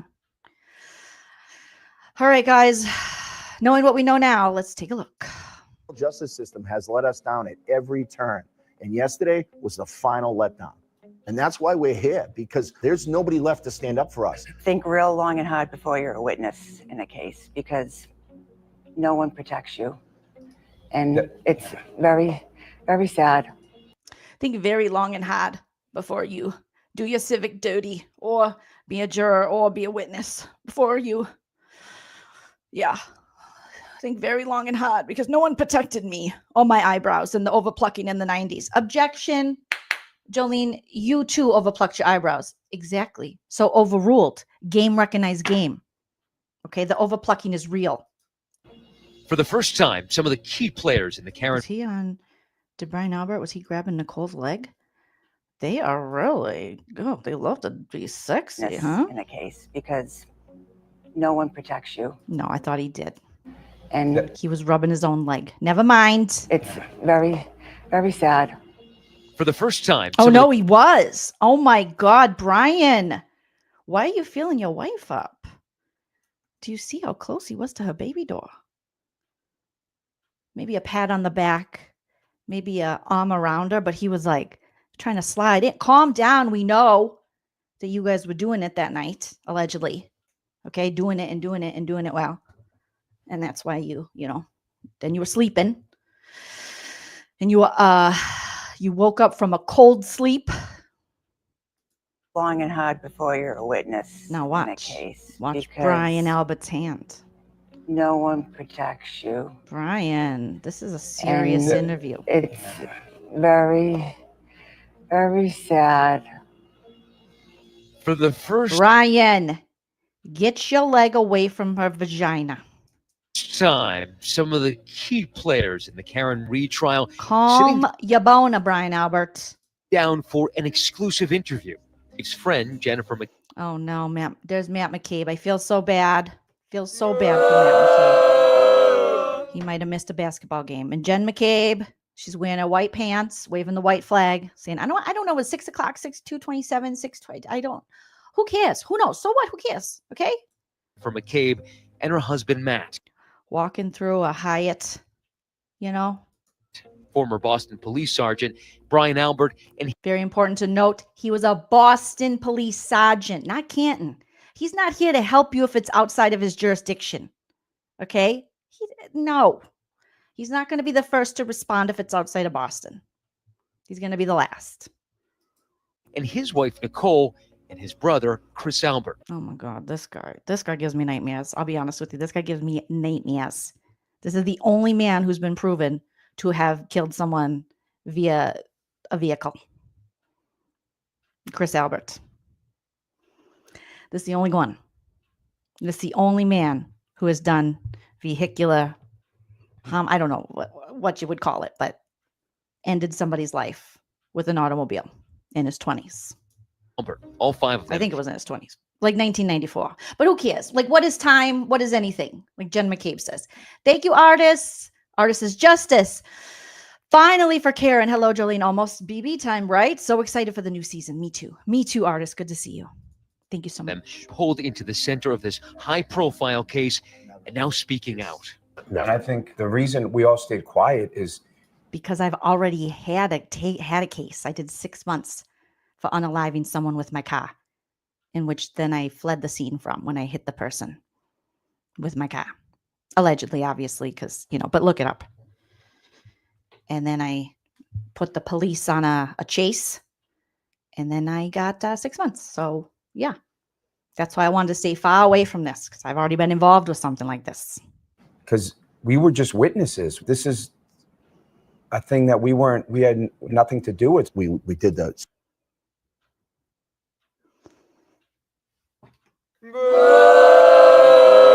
This is something we had nothing to do with. Why you say it like that? Why you say it like that, Chris? Why you say it like that? Civic duty, came and told the truth, and that's it. Free Karen Read! It's the case that has captivated the country and divided a town. Karen Read, accused of killing her Boston police officer boyfriend, John O'Keefe, hitting him with her SUV and leaving him to die in a blizzard. Not guilty. Not guilty. Now, after a second trial, a jury acquitting her of the most serious charges, second-degree murder and manslaughter. And hundreds of supporters in pink, Karen Read's favorite color, cheering as the verdict came down yesterday. I could not be standing here without these amazing supporters. People turned this thing into a tailgate party, it looked like, some days. Not a tailgate party. How dare people be excited that they weren't able to blame an innocent lady, that justice was served and an innocent woman didn't go to prison. How dare they? Dirty bastards. Board games, cornhole. Not cornhole. Cornhole? Cornhole? Board game. What kind of board games? Yahtzee? I love Yahtzee. Rummy Cube? Cards Against Humanity? Is that a board game? Monopoly? Catopoly? I got Catopoly. Were you jealous because no one asked you to play the game, Brian Albert? Cookouts. This is a guy that was murdered. Yeah, in your yard. At a party at your house. It's atrocious for that family. While the prosecutors blamed Read for O'Keefe's death, the defense said this group of family members framed Read to cover up what really happened that night. Ever since, their lives becoming open season for endless conspiracy theories. What they've done is they've dehumanized us to the sense where we're not real people. We're almost like... Isn't that what you did to Karen? Isn't that kind of what you did to Karen from the jump? You guys all turned on her. You were like, murder, murder. Dehumanized her. Saying, if she pleads out, it'll be quick. If she fights, if she doesn't, it's going to be a whole episode. It's just not the episode you wanted. The writers jumped the shark for you. Almost like caricatures. I'm sorry, what? Caricatures. For endless conspiracy theories. What they've done is they've dehumanized us to the sense where we're not real people. Yeah, I know. You're like aliens. You're like crab people, crab people. Something's going on. We're almost like caricatures. Caricatures. What's a caricatures? What's a caricatures? Caricatures? Caricatures. I'm going to need someone to check his blood alcohol level. Objection. You have no proof that this man is drunk. Overruled. These people are always drunk, allegedly. Okay? Season for endless conspiracy theories. What they've done is they've dehumanized us to the sense where we're not real people. We're almost like caricatures. Caricatures. He's saying they're carrots. I'm a carrot. Oh, he doesn't like being called a vegetable. We're pawns. Not a pawn. Each of you been called murderers? A pawn. Like actual murderers? Oh, yeah. Oh my God. Almost like Karen Read was called a murderer? Without any proof from you guys? How quickly you were like, yeah, that lady, she's a murderer. And you were called murderers? A daily basis. Not a daily basis. Oh God, look at this fuck. I can't. I cannot with this guy. I cannot. His face it's not real. This man is not real. There's a man on my screen and he's not real. There's a man. This man. It's scary. He's like, I almost missed a basketball game. Yeah. Yes, my wife. Anybody who's touched this case has been. Don't touch people, Matt McCabe. Even Jen McCabe's like, don't touch me. Don't touch me. Called a murderer at some point. Boy. I never called Alan Jackson a murderer. No. Has Alessi been called a murderer? No. Any of the O'Keefe family? No. No, just you guys probably. And anyone who's friends with us support cop killer. Oh, anyone who's friends with us. So anyone who's friends with us. See if I keep smiling. Keep smiling. Keep shining. No, and I didn't search at 227. Peanut butter sandwiches for my niece in the car. Karen's a bitch, and she is hysterical, and I can't stand her. Matt McCabe is my husband, and he had to miss a basketball game. But keep smiling, keep shining, knowing I can wear white pants right now, because it's summer. Killers. Yeah. After 3+ years, the saga wrapped up yesterday. Read captured celebrating at dinner with her father. How awful, awful, awful, awful. And today, seen walking with her. Look at that. How dare she walk? And with Alan and his DACAs. Attorney, Alan Jackson. I didn't even know I'd be here today, so I had no plans. How dare she have a voice? How dare she? How dare she? Matt McCabe missed a basketball game. Bitch, do you not understand that? Meanwhile, O'Keefe's family and friends struggling with the verdict. I'm just sad for John. That is not his friend. That lady said in the first trial that she didn't even know that man. That's not his family and that's not his friend. Why are we saying O'Keefe's family and friends? That lady said I don't know him. My sister knows him.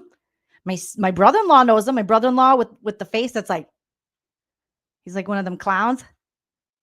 Like, dun, dun, dun, dun, dun, dun, dun, dun. And we're like, Matt McCabe, just go home, Matt. Go to the basketball game. Everyone wants you at a basketball game. For John's family and what happened yesterday, and I feel like they didn't get justice for him. And so focus on them. Focus on getting them justice. Then if random people on the internet call you a schmurderer, our lives just changed forever. This lady looks so depressed. Why speak out now after the verdict? We took what we thought. Oh my God. Oh my God. Why does he remind me of the Berenstein Bears? Apologies to the Berenstein Bears. But what about this man? There's a man on my screen and he reminds me of the Berenstein Bears. What is going on here? Someone give me some bear spray. I can't with this guy. Tell him the man never went in the house. We have to miss the basketball game. Missed a laugh a lot during the text messages. Oh God. Oh my God. Oh my God. Oh my God. I don't like it. Oh. You ever hear of a ritual killing? I don't like ya. We thought was the high road. The high road? You thought you took the high road? Sir, we saw your text messages. That was the high road? Oh boy, maybe in hell. Right. Let the court do its job. Or let my wife call everybody involved. Let Brian Albert be this guy. Let my wife call everybody, and let me go to the fucking basketball game. After a night of hanging out at a local bar in a brutal 2022 blizzard, Brian and his wife Nicole hosted a late-night gathering If I interviewed them, I'd be like, where's Brian Higgins? Where is he? Where's the guy who was like, am I really hot? at their home. An invitation had been extended to Read and O'Keefe, but Brian Albert says neither of them ever entered his home that night. O'Keefe was found lying unconscious in the snow of Albert's front lawn. He was pronounced dead at the hospital hours later. The defense's theory? A violent altercation at the Alberts' home, possibly involving other members of law enforcement. Did John ever come in the house? Never. No. You never saw John O'Keefe in the house, right? Never. Never. These are people in your own. Never, ever, never, ever, forever, ever, never, ever. Nope. Nope. Zero, zilch, nada. Nope. Not me. Other members of law Now, knowing what we know now from the body language guy, let's watch it again. enforcement. Did John ever come in the house? Never. No. You never saw John O'Keefe in the house, right? Never. Never. These are people in your own. Never. I didn't see it. I was seeing triple double. Well, Brian Higgins saw a 6'2" man in the house, but I don't know what he's talking about. He's not here anymore. Okay, we don't know. Maybe Brian's with Chloe. We don't know. All right. No, never. Nuh-uh. Your own community who believe the conspiracy theory. Did John ever come in the house? Never. Yeah, closed eyes while denying. Let's watch it one more time. Did Brian ever come? Never. He's never been in my house. Never. No. Did he ever go in the garage? Did he ever go through the breezeway door? Did he ever go through the garage door? Did he ever go in a Ford Edge? On a boat with a goat? You never saw John O'Keefe in the house, No. right? Never. These are people in your Never. own community who believe the conspiracy theories, who believe that there were other law enforcement officials and agents involved in this. Why is it people in your own community who believe these conspiracy theories? You do realize for this conspiracy to be true, it would take 30 to 50. Not true. Microdot's already disproved that.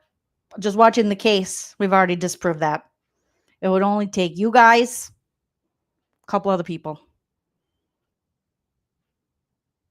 No. Did you realize how stupid you are, you guys out there? It would take 1,042 people. Okay? It would take Pope John Paul. Wait, no, that's not a pope anymore. The new pope, the old pope, the people in heaven, everybody. It would have taken so many people. It's ridiculous. 50 people.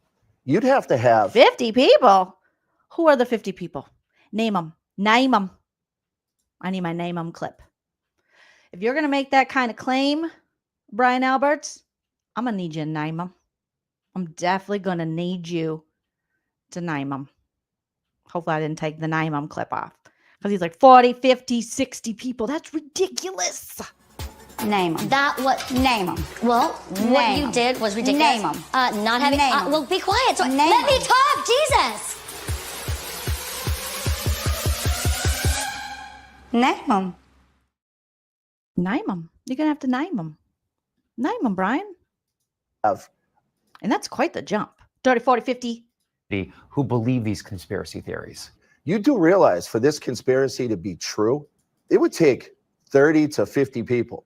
You'd have to have multiple cops on 2 different police departments, multiple civilians, the medical examiner, firemen, EMTs, you name it. That's how preposterous and silly this is.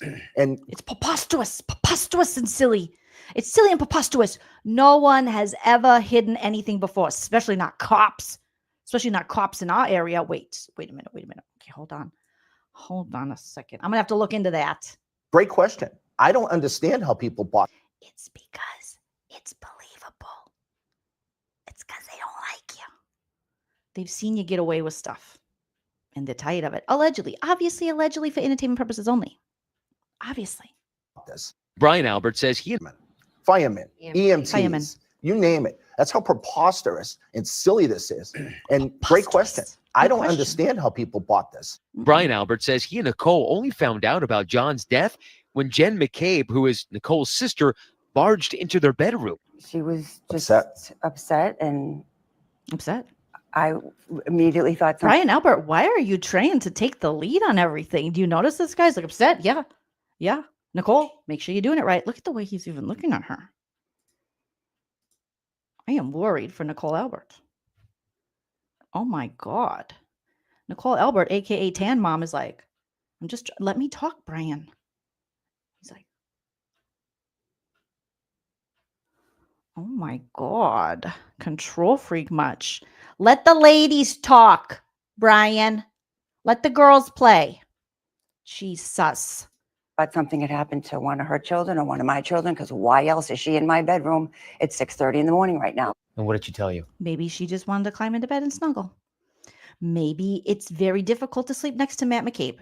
Maybe he has such bad sleep apnea, he won't wear his breathe right strips. He's had a deviated septum since 1992, and he's playing tough guy even though he's just afraid to go under the knife a little bit. He's afraid to get the tampon shoved up his nose when it's healing after the deviated septum is taken care of. Maybe he gets the in his throat when he's sleeping. And so she's like, I can't get any sleep with this man.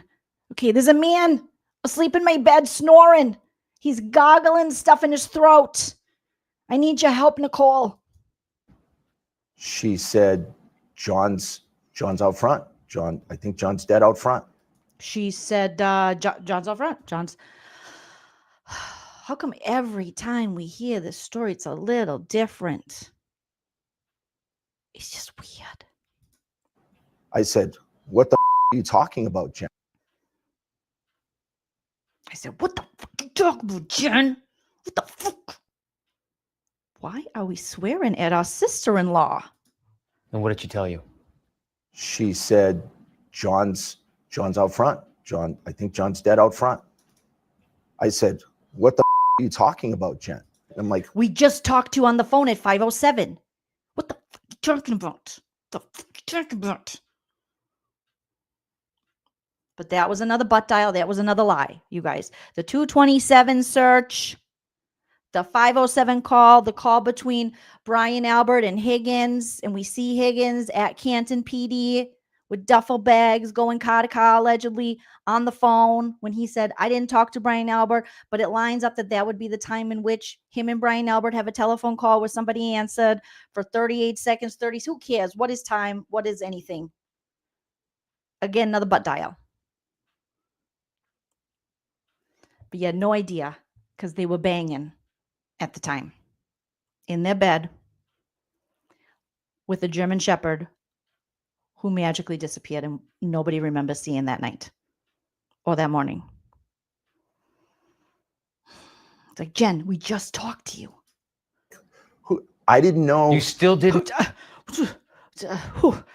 what, where, when, why? Piece it I together. didn't understand what she was talking about because why would John be? I didn't understand what she was talking about because we just talked to her at 5:07. And why is she calling? Why is she showing up again? Why is she in the bedroom? Out front of my house. So massively confusing. There are police officers, EMTs on your front lawn. You're an officer. Why don't you just go outside and investigate or take? Stop making sense. Stop asking logical questions. Okay? It was a butt search, Steve Bob, it was a butt search. Hose long to die in the cold. I know my ass. Be texting. Oh my God. If I put my phone in my back pocket, I don't know what it is about my ass, but it is popular. Okay? That thing has so many friends I didn't even know I had. Apparently I don't. It's just my ass's friends. And it's just searching, texting people, looking stuff up, buying things online. You know, my husband's always like, Joleen, where did we get this? Who ordered this? And I'm like, my ass. My ass did it. Literally a butt search, a butt purchase. My ass keeps buying tokens in this project makeover game. Who would do that? Who would buy credits and things in a game where you make over people's homes and style? That's stupid. My ass did it. Oh my God, I get it. I get it. So massively confusing. There are police officers, EMTs on your front lawn. Yep. No, but we didn't know that because we were in a cold sleep.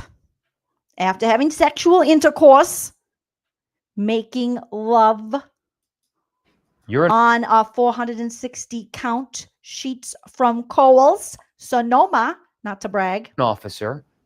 Why don't you just go outside and investigate or take a look? I'm not a Canton police officer. He's not a Canton. What is he on the clock? Are you paying him? He's not a Canton police officer. Okay? He can't do anything. He doesn't know anything. I'm a Boston police officer. He's Boston. It's a bigger deal. Okay? Mine is a big city, a real city. I was just woken up out of a cold sleep. He's in a cold sleep. Okay? Shriveled up, cold sleep. So cold. Ugh. No blankets. Nicole's a blanket hog, allegedly. The wife takes all the blankets. I'm in a cold sleep. I'm freezing my ass off here. Okay? No peanut butter sandwiches. No nothing. From hanging out the night before. Getting wasted. Wasted off my face to the point where I'm behind my friend Brian Higgins going like this. Going like doing this and then going like this. Okay? I don't want to show you guys too much because I am wearing shorts today. But I was going like this. Okay? To my friend Brian Higgins. I was behind him. We did this. Man stuff. It's man stuff. Thank you, Dave Dog. My dog Dave knows. It's man stuff. I do this, and then I do this. And then I do this. It's okay, dog. Come on, Dave. Get in here. We're doing man stuff. There you go. That up, boy. There's my boy. Come here, boy. That's crazy. My dog didn't disappear.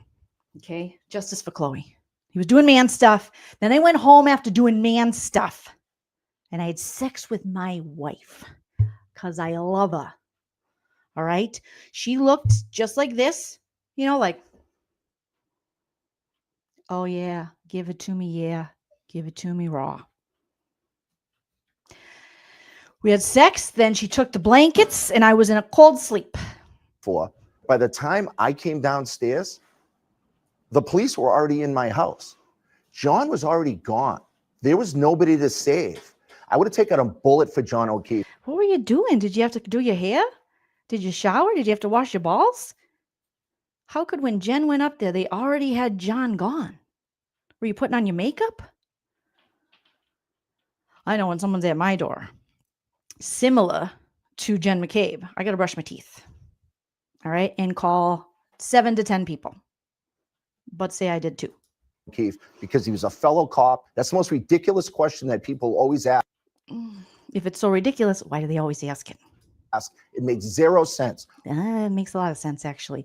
Why, as a first responder, as a sergeant, detective, Boston PD, wouldn't you go outside and see if you could help? What am I supposed to do? Run out front in my underwear and start? Oh my God, not your hands her way.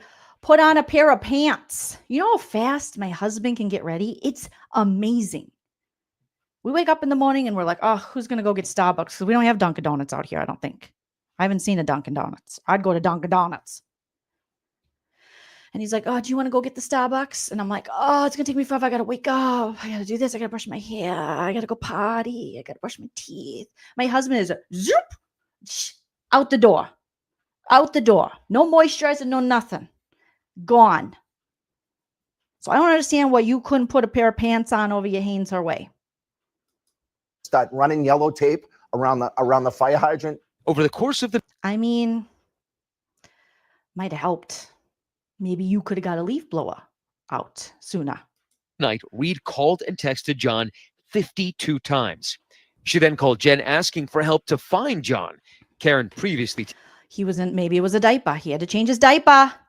Oh my God, Sonora, it's so good to see it. Yeah, this is a good question, you guys. My Boston peeps out there.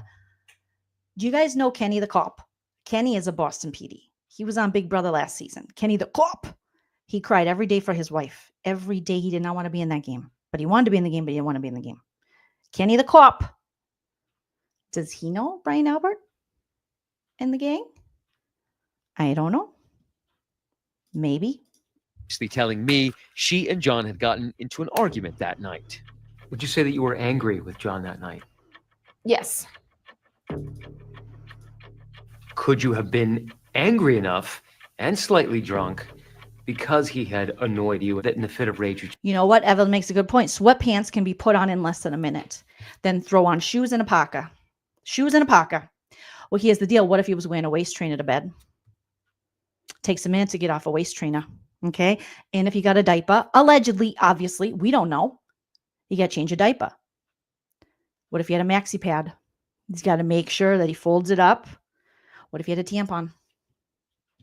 I don't know. I'm not going to presume to know what Brian Albert wears and does if it was his time of the month. I don't know, you guys. Okay. I'm not sure. But that would take more time, wouldn't it? Put on a bra. Do you have to put on a bra?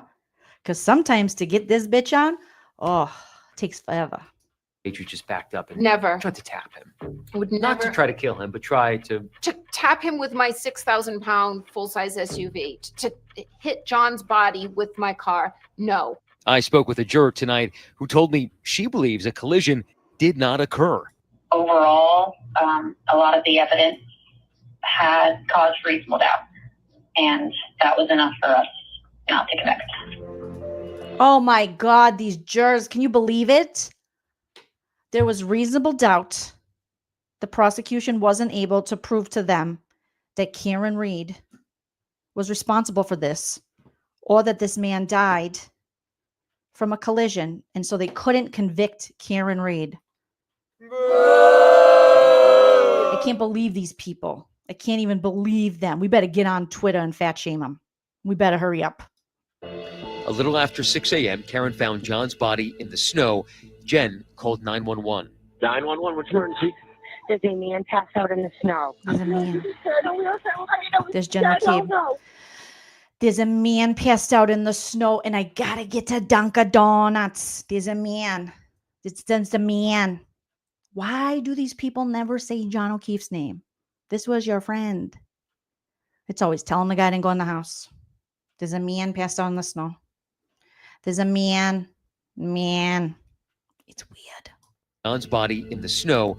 Jen called 911. 911, what's emergency? There's a man passed out in the snow.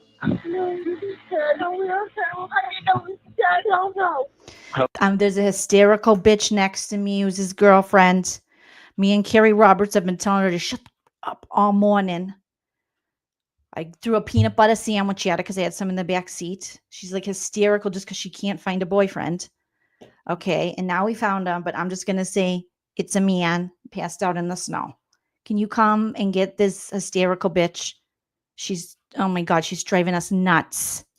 Hello? But what raised eyebrows at Reed's trial was a defense theory about a Google search Jen had made about how long it takes to die in the cold. The defense claiming she searched it before O'Keefe's body was found. So much has been made about that Google search that morning. Was it at 6 a.m. or was it at 6:27 a.m.? How long to die in the cold? What's your answer?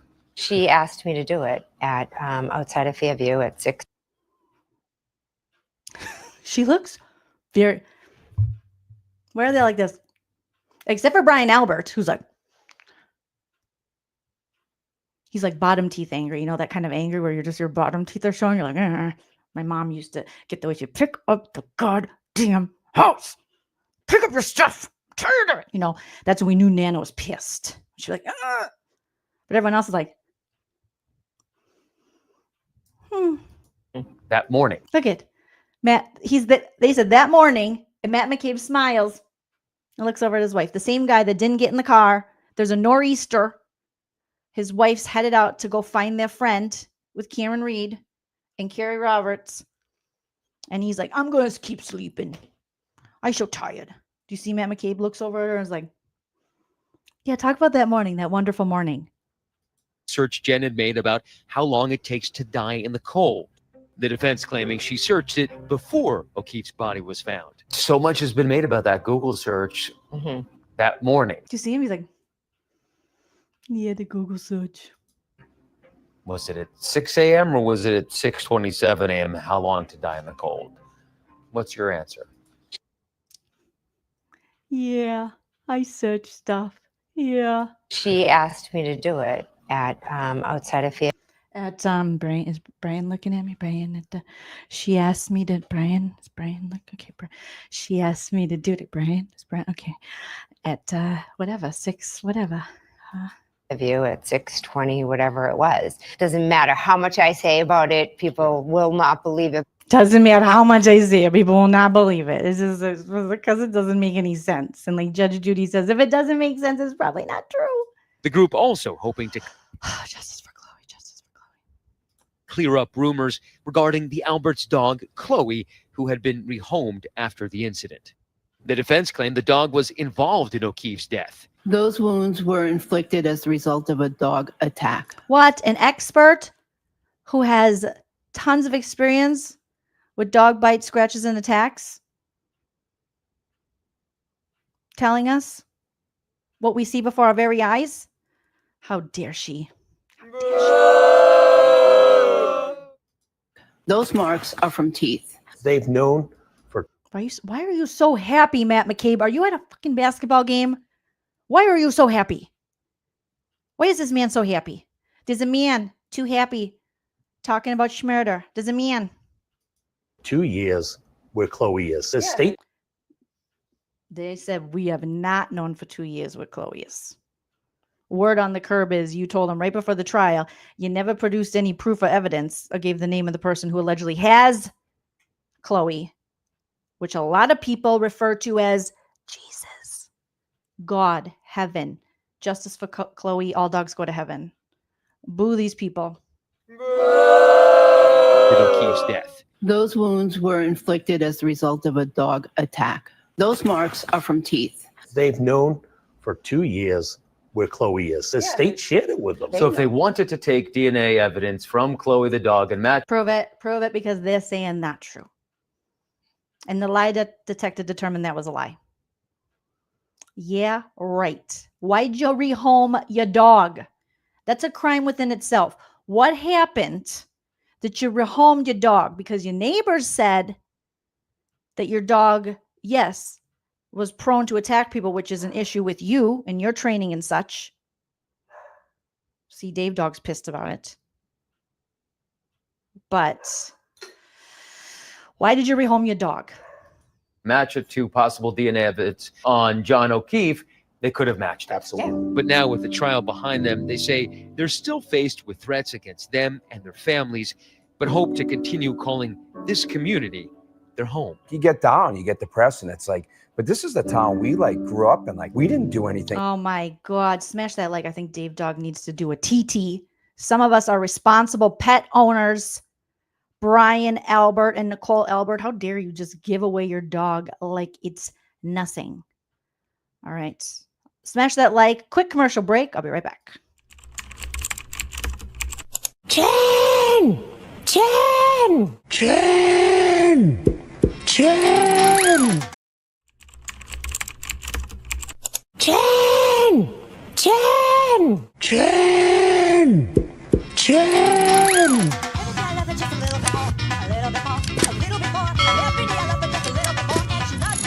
Because I had like bread and maybe peanut butter in my car. Why did you have bread and peanut butter in your car? I had my niece for the week, and I was dragging her like to all my kids' sporting events. So we'd go from like one game to another game to a practice. So sometimes instead of always giving her McDonald's or Dunkin' Donuts, I'd try to throw her a peanut butter sandwich. And they were making fun of you? Yeah. Oh my God, what the hell? Sometimes instead of always giving her McDonald's or Dunkin' Donuts. Chen! Chen! Chen! Chen!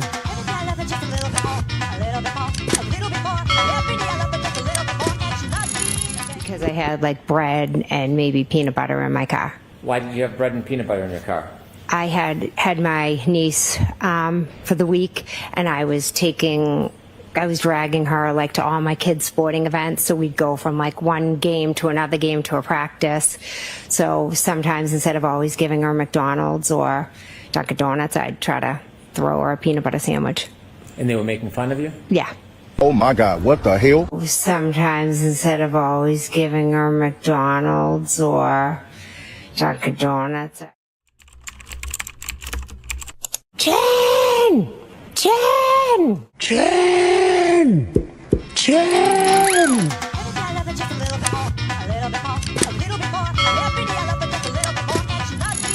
Because I had like bread and maybe peanut butter in my car. Why did you have bread and peanut butter in your car? I had my niece for the week, and I was dragging her like to all my kids' sporting events. So we'd go from like one game to another game to a practice. So sometimes instead of always giving her McDonald's or Dunkin' Donuts, I'd try to throw her a peanut butter sandwich. And they were making fun of you? Yeah. Oh my God, what the hell? Sometimes instead of always giving her McDonald's or Dunkin' Donuts. Jen! Jen! Jen! Jen!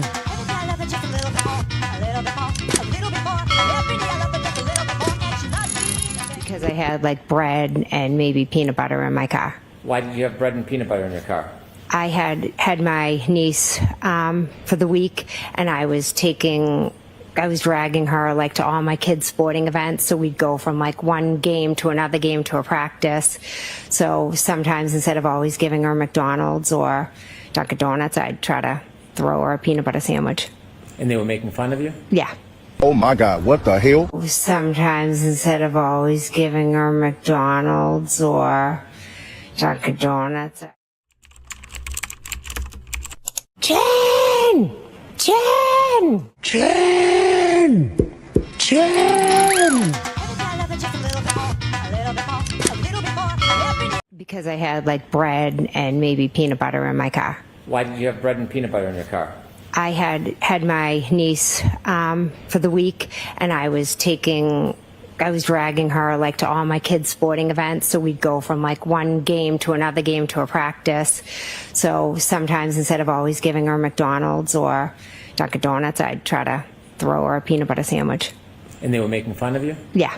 Oh my God, what the hell? Sometimes instead of always giving her McDonald's or Dunkin' Donuts. Because I had like bread and maybe peanut butter in my car. Why did you have bread and peanut butter in your car? I had my niece. Dunkin' Donuts. Dunkin' Donuts. Thank you, guys. Got to get the doggies out, and they got a treat because they're good doggies. All right. What were you saying, Chris? Vehicular homicide, Albert, allegedly? It's them and their families, but hope to continue calling this community their home. You get down, you get depressed, and it's like, but this is the town we like grew up in. Like, we didn't do anything wrong. We all contributed to our town. We love our town. Why should we have to go anywhere? What are you, the freaking Goonies? This is our town. We love our town. Why should we have to go anywhere? It's Karen, who's not from here.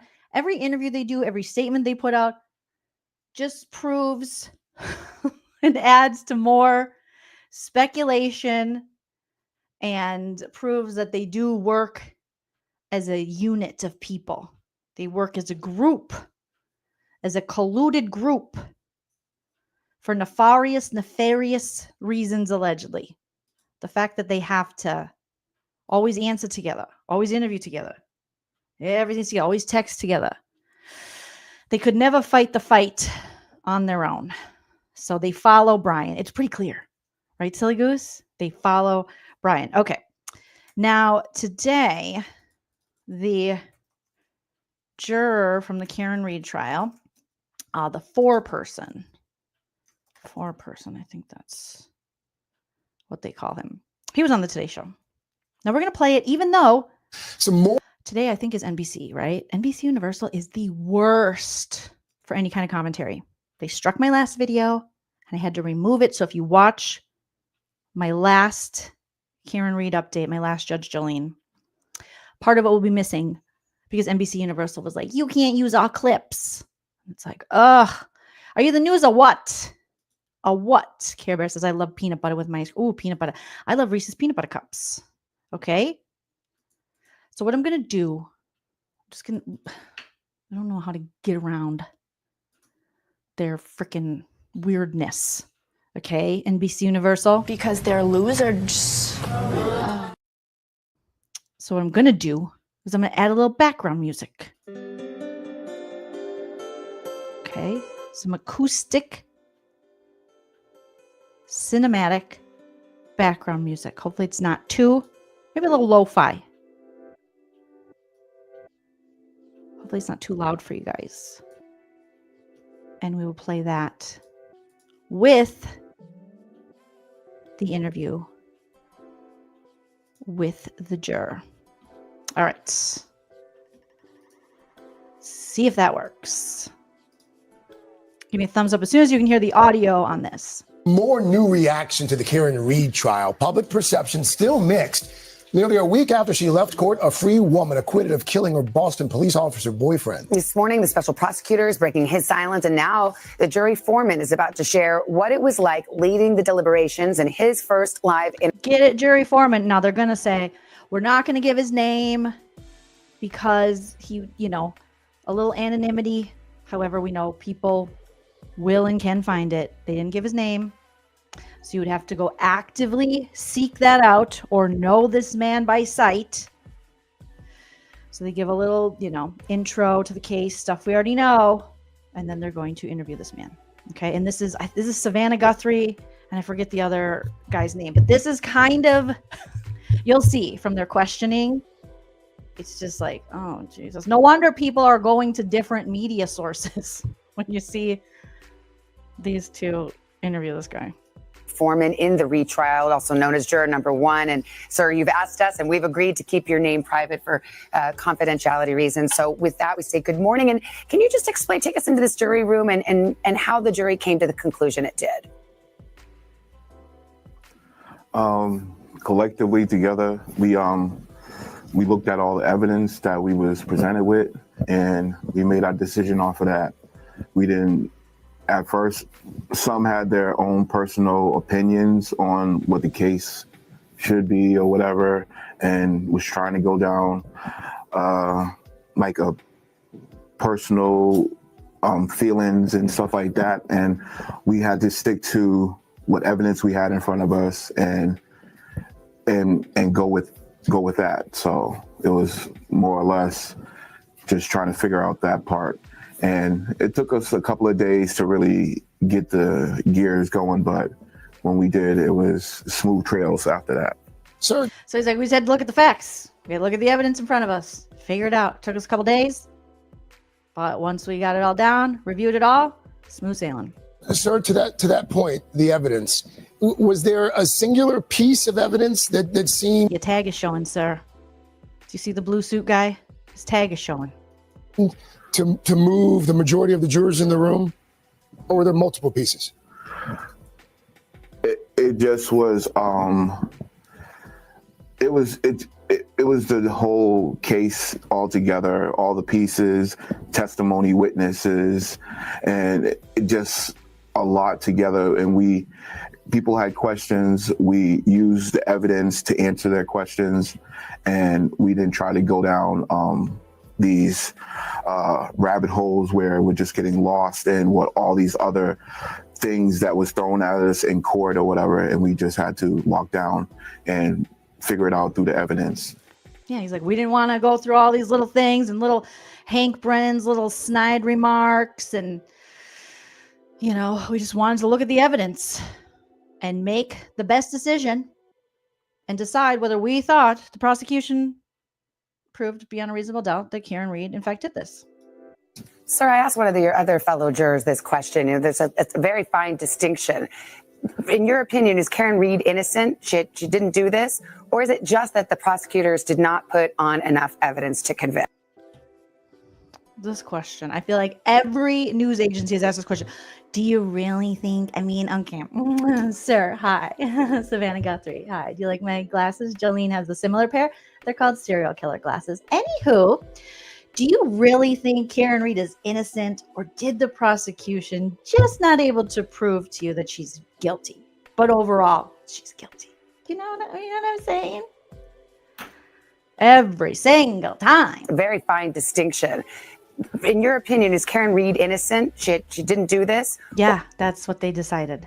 Or is it just that the prosecutors did not put on enough evidence to convict? Karen Read is innocent, and she didn't do this crime. Right there, top 52 by 4 for the Foreman. Top titty 2x4 to end the game. That was nice. No one could prove that she did this crime, so I looked at her from day one as an innocent woman that needed to be proven guilty, and I don't think any of that was shown in this process. Sir, to that point, if she didn't do it, who did? That's not my job. Yes, sir. Yes, sir. Thank you, Mr. Foreman. Why the fudge are you asking the jury who did it? Like, okay, thank you so much. Okay, that's great. Okay, but who did it?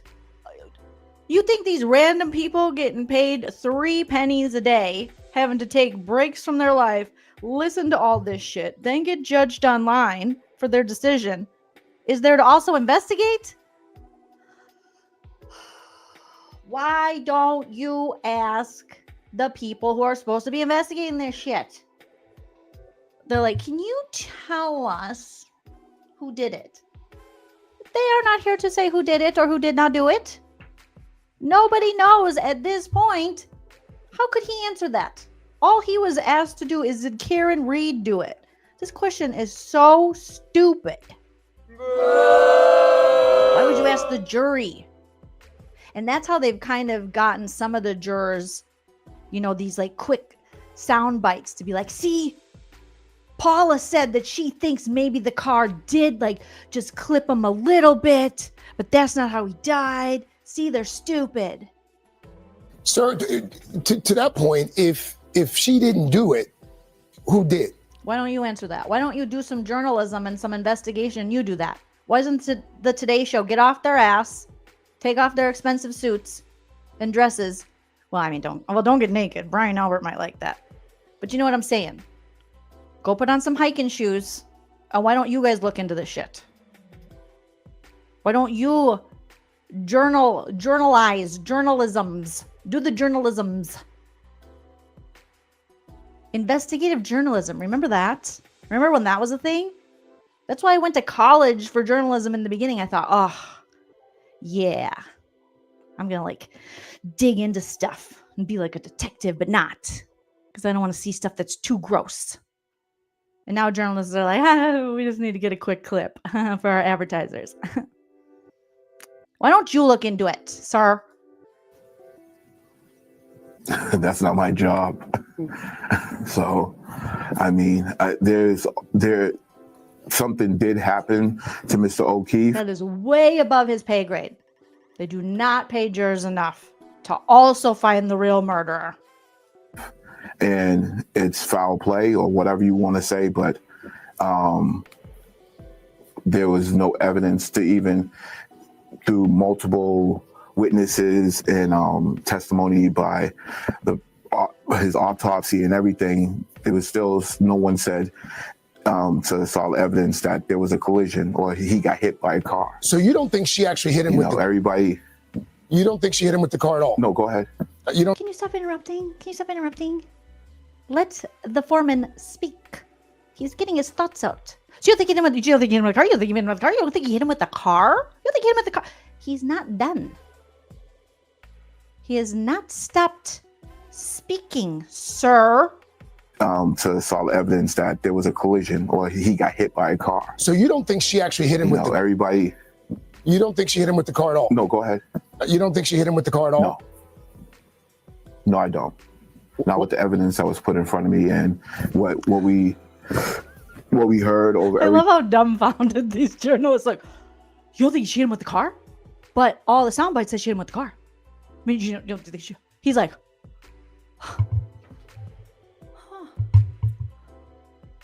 don't think she hit him with the car?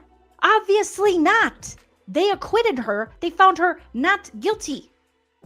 They also said that they didn't prove that the collision ever happened. Did you guys see how much he wanted? Yes, but Brian Albert said, the guy with the scary jowls told us she did. You mean she hit with the car? She been hit by the car? She been hit by the car? That's the dumbest thing I ever heard. Did you even follow the case, journalism guy? He said what he said. Receipts, proof, timeline, screenshots, everything. Oh my God. One more time with feeling. I'm so sorry, Mr. Foreman, that you have to put up with this. Hopefully they paid you. They compensated you for this shit. You think she hit him with the car at all? No, I don't. Not with the evidence that was put in front of me. And He's like, and Savannah's like, I don't think he thinks she hit him with the car. I'm gonna lick my lips, put my arm back in my Armani suit. Savannah's like, I don't think he thinks that she hit him with the car.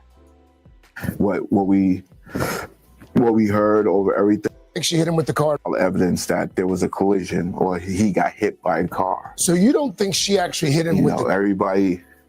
You don't think she hit him with the car at all? No, go ahead. You don't think she hit him with the car at all? No, I don't. Not with the evidence that was put in front of me. What? Yeah. You don't think she hit him with the car?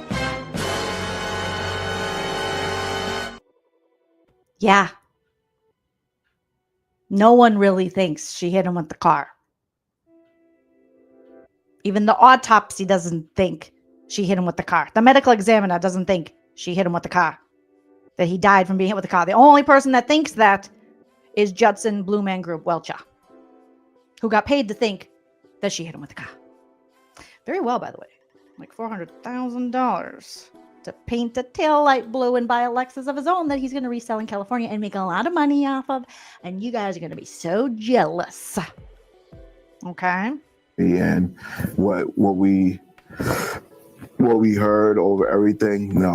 I love how dumbfounded. I can't get over how dumbfounded these reporters look. Evidence that there was a collision or he got hit by a car. So you don't think she actually hit him with the car? Everybody. You don't think she hit him with the car at all? No, go ahead. Nobody who watched this case and isn't biased or a friend of the Alberts or McCabe's thinks that she hit him with a car. You don't think she hit him with the car? His body told science doesn't think she hit him with the car. At all? No, I don't. Not with the evidence that was put in front of me. And what? Savannah's like, what do we do now? What do we do now? He says that. He said, hold on, I got this. So you don't think? Wait, let me position myself better. So I got this, Savannah. Let the man do it. I got it. So you don't think? So you don't think she hit him with the car? Wait, I need a more Savannah. I need a more power stance. Okay. So you don't think she hit him with the car? You don't think she hit him with the car?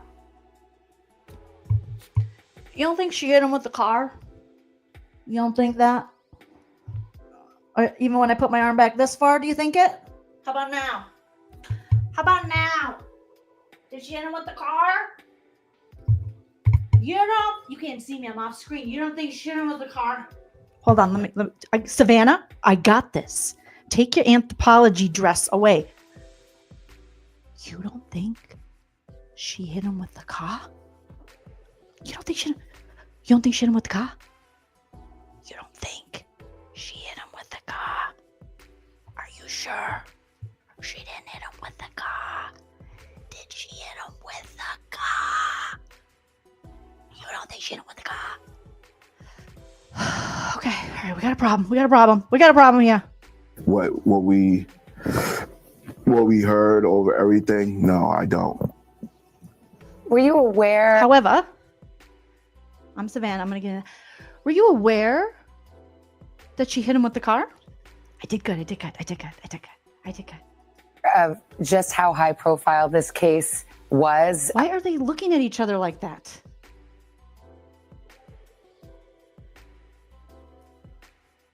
Were you aware just how high profile case this was? Are they in love? The way he's looking at her, no. But why do they keep looking at each other like that? There were throngs of people outside. Not throngs. There were thong. There were Cisco thongs of people. I like it when the beat goes. Baby, make your booty go. Ooh, that tong. Ooh, that looks so scandalous. Karen Read be hitting people. And we, the main media, think so. And we're going to keep asking the same questions because we think she hit him. Hit. Even though the evidence says she didn't. We don't give a shit. We're the main media and we just go with the headlines. We listen to Brian Albert. Like, what are you talking about? All night long. Thongs of people, throngs. Yeah, baby. Ooh, she hit him with the Lexus. Side in front of the courthouse. I know the jury officers, kept you away from that, but there was a big scream at the end when the verdict was. There's a big scream. Great description, Savannah.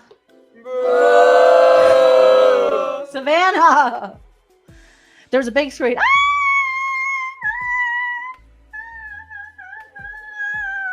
That's what that sounds like. Just one scream? Not cheers? There was a Christina Aguilera level scream. What are you talking about? Was read that was audible in the courtroom. How much did you know about that, and how much, if anything, did that have to do with your process, your deliberations? I was just going to go with whatever evidence showed us. If it was finding her guilty or...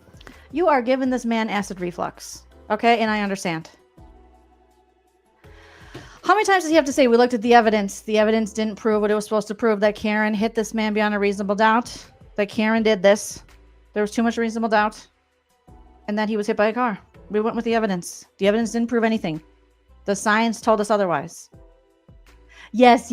I know that. Science, facts, evidence, whatever. What about the people outside wearing pink?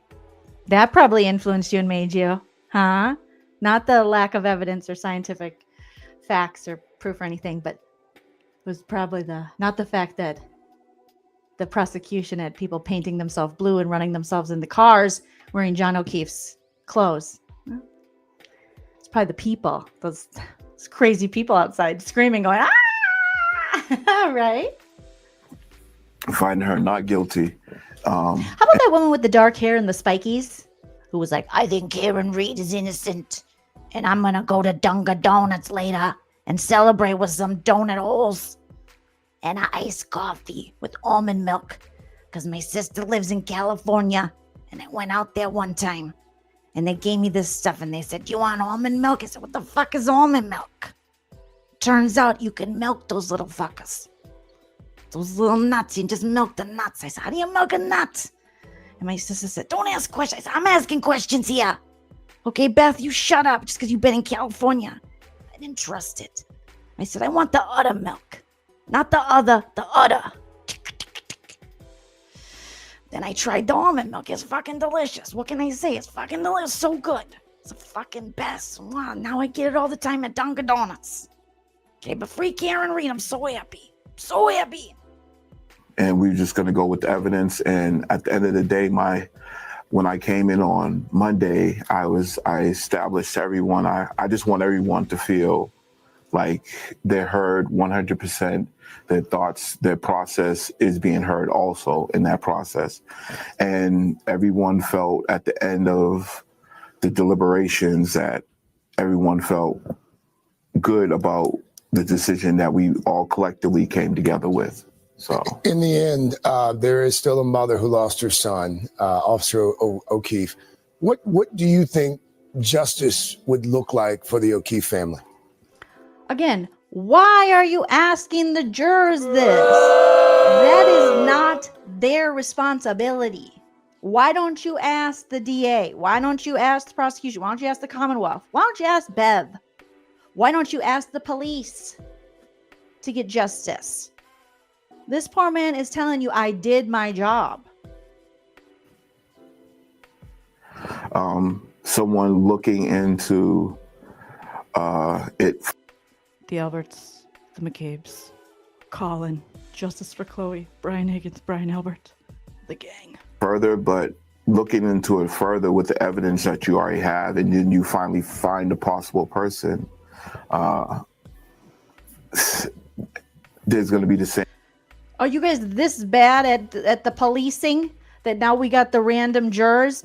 So what do you think justice looks like? Where should we look next? Where do you think? I don't know. Maybe you should have looked at the fucking house from the jump. Just dug through that. Maybe you should have asked yourself, why is Brian Higgins getting rid of phones and breaking up his SIM card and throwing one here and throwing one over there? And then the dog disappears. And then the basement floor is ripped up and the family home is sold. Why are their stories changing? Why are there so many butt dials? The same What's going on with their butts? Why are their butts calling people? complications of all this other stipulations of the evidence and everything else to go along with it. Why does Colin Albert fall on the ice right punching knuckle down? Huh? That's how you catch yourself on the ice? With your right punching knuckle? With your fist?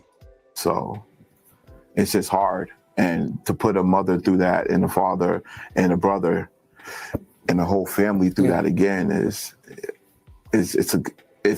a lot. Even Poor guy needs some Pepsid. They are giving him acid reflux.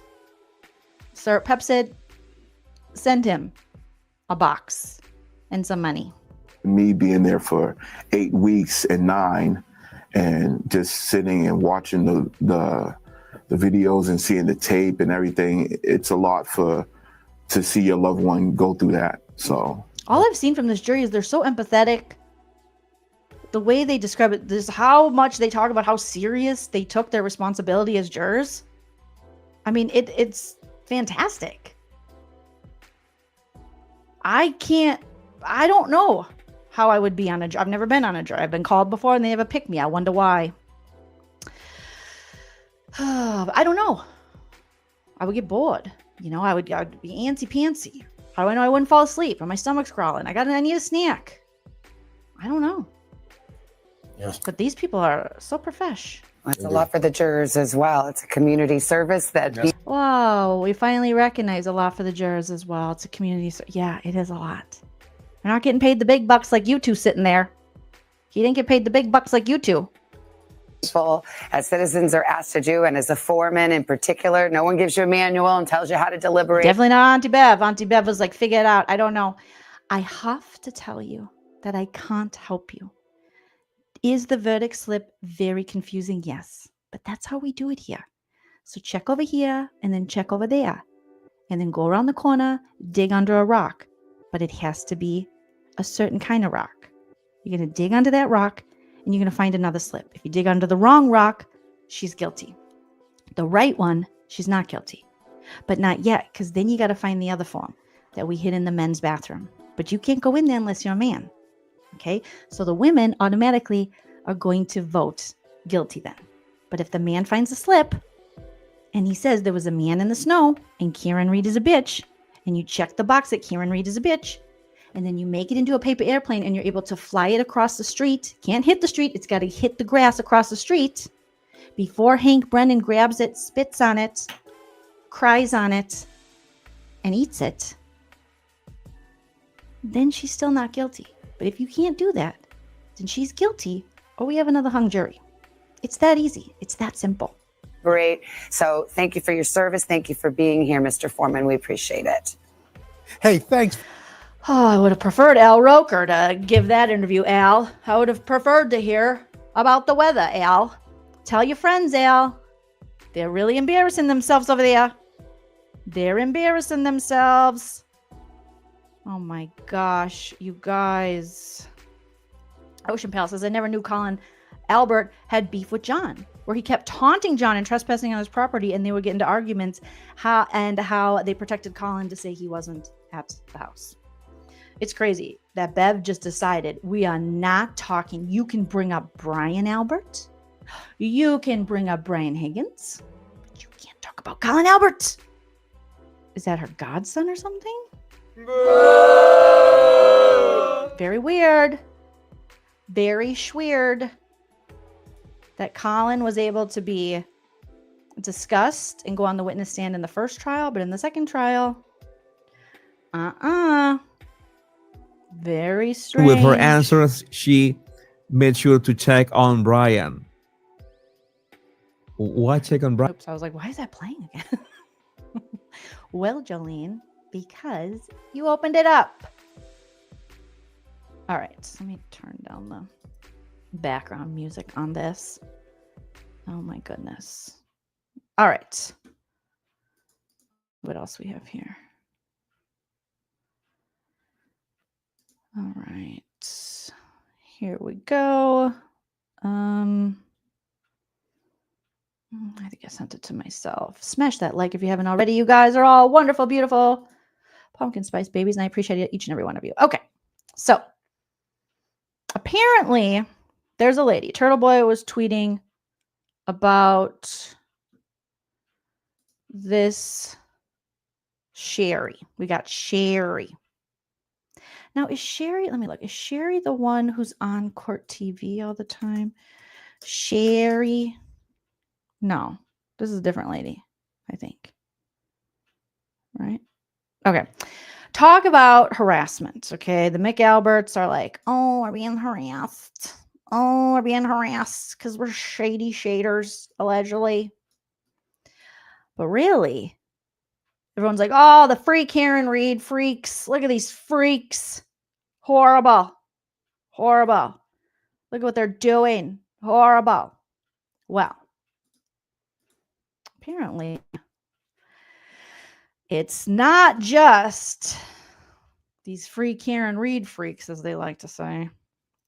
But according to Turtle Boy, Dr. Turtle Boy says, need the full docs on this woman. Sherry Bazan's son is calling for Karen Read to be murdered because she's unhappy Karen was acquitted by a jury.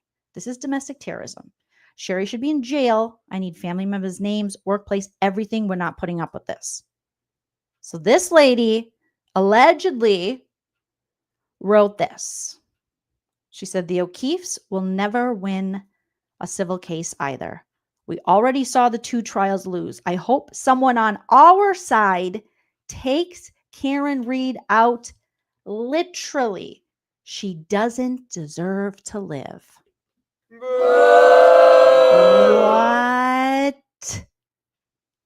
What? Wait a minute, but I thought the people who want justice for John O'Keefe were just better. That's what everyone's saying. The Karen Read people, the people who think that Karen Read's not guilty from what they saw in this trial and this investigation, I thought they were the ones that do this evil shit. So this woman is calling for Karen Read to be unalive by someone on their side. It's always a lady that looks like this. I'm telling you. It's always a lady that looks like this, allegedly. Always, always, always. Why? Justice for that dog. Get that dog. I will take care of that dog. Oh, Sherry. Sherry, why are you doing this, Sherry? Sherry Bear, why are you being like that? Why are you being like that, Sherry Bear? Is it because you're dyeing your hair at home, Sherry Bear? Put down the box dye and also stop threatening people's lives, Sherry. We're going to need you to stop that, Sherry Bear. It's not cool. It's not cool, Sherry. That's craziness. As my little niece used to say, that's crazy, Joleen. Because they're crazy, Joleen. That's insane in the membrane. Not the fun kind of Cypress Hill way either. Just legit insane, Cher Bear. Cher, don't do it, girl. In addition to that, we also have, let's see. I sure save a lot of stuff on my Twitter. This lady. Oh, and Yannetti. Shout out to Yannetti wasn't having it. Yannetti woke up, David Yannetti woke up on the 22nd, so 2 days ago, and was like, not today, Nick. Not today, ankles. Because apparently we got another lady, another Karen Read is guilty lady who posted this. Wendy Murphy said, every prosecutor and cop I spoke with about Karen Read verdict said jury selection has to change to screen out the mentally ill and unintelligent people because jurors in this case lacked basic reasoning skills and were prone to conspiracies. Example, they should be asked whether the earth is flat. I bet your ass is. That objection, that is not nice, Joleen. Overruled. My ass is flat too. Okay. We all, me and Wendy both, could benefit from some squats. Once upon a time, I was told I had Megan Thee Stallion knees. I don't want to brag. So overruled. So Wendy's talking about flat earthers with a flat ass. Allegedly, Wendy. So David Yannetti was like, we're not doing this. He said, your post might be the strongest evidence that maybe X, which would be Twitter, has to change to screen out mentally ill and unintelligent people who lack basic reasoning skills. You're not speaking with any prosecutors or cops outside the Norfolk DA's office. The good cops and prosecutors are all calling to congratulate us on the justice that was done on June 18th, 2025. Stop attacking jurors who gave up 3 months of their lives to uphold the highest ideals of our jury system. Stop with the bullying. Do us a favor and move on to your next grifting opportunity. Oh, damn. Top titty 2x4 Yannetti. Top titty 2x4 to end the game. That was nice. Yannetti. Oh, God. There's just more reasons to love this man. Oh, my God. Who the fuck is Wendy Murphy? Who the fuck is Renee Zellweger? Okay. Wendy Murphy. Wendy Murphy. Oh, she's got a YouTuber? She's a YouTuber? She's a YouTuber? She is director of Women's and Children's Advocacy Project.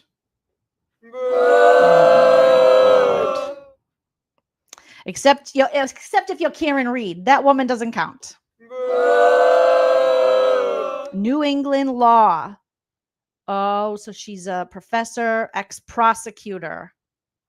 Wendy, is she the one that said that they should be deported? Let's take a look here. Let's take a look.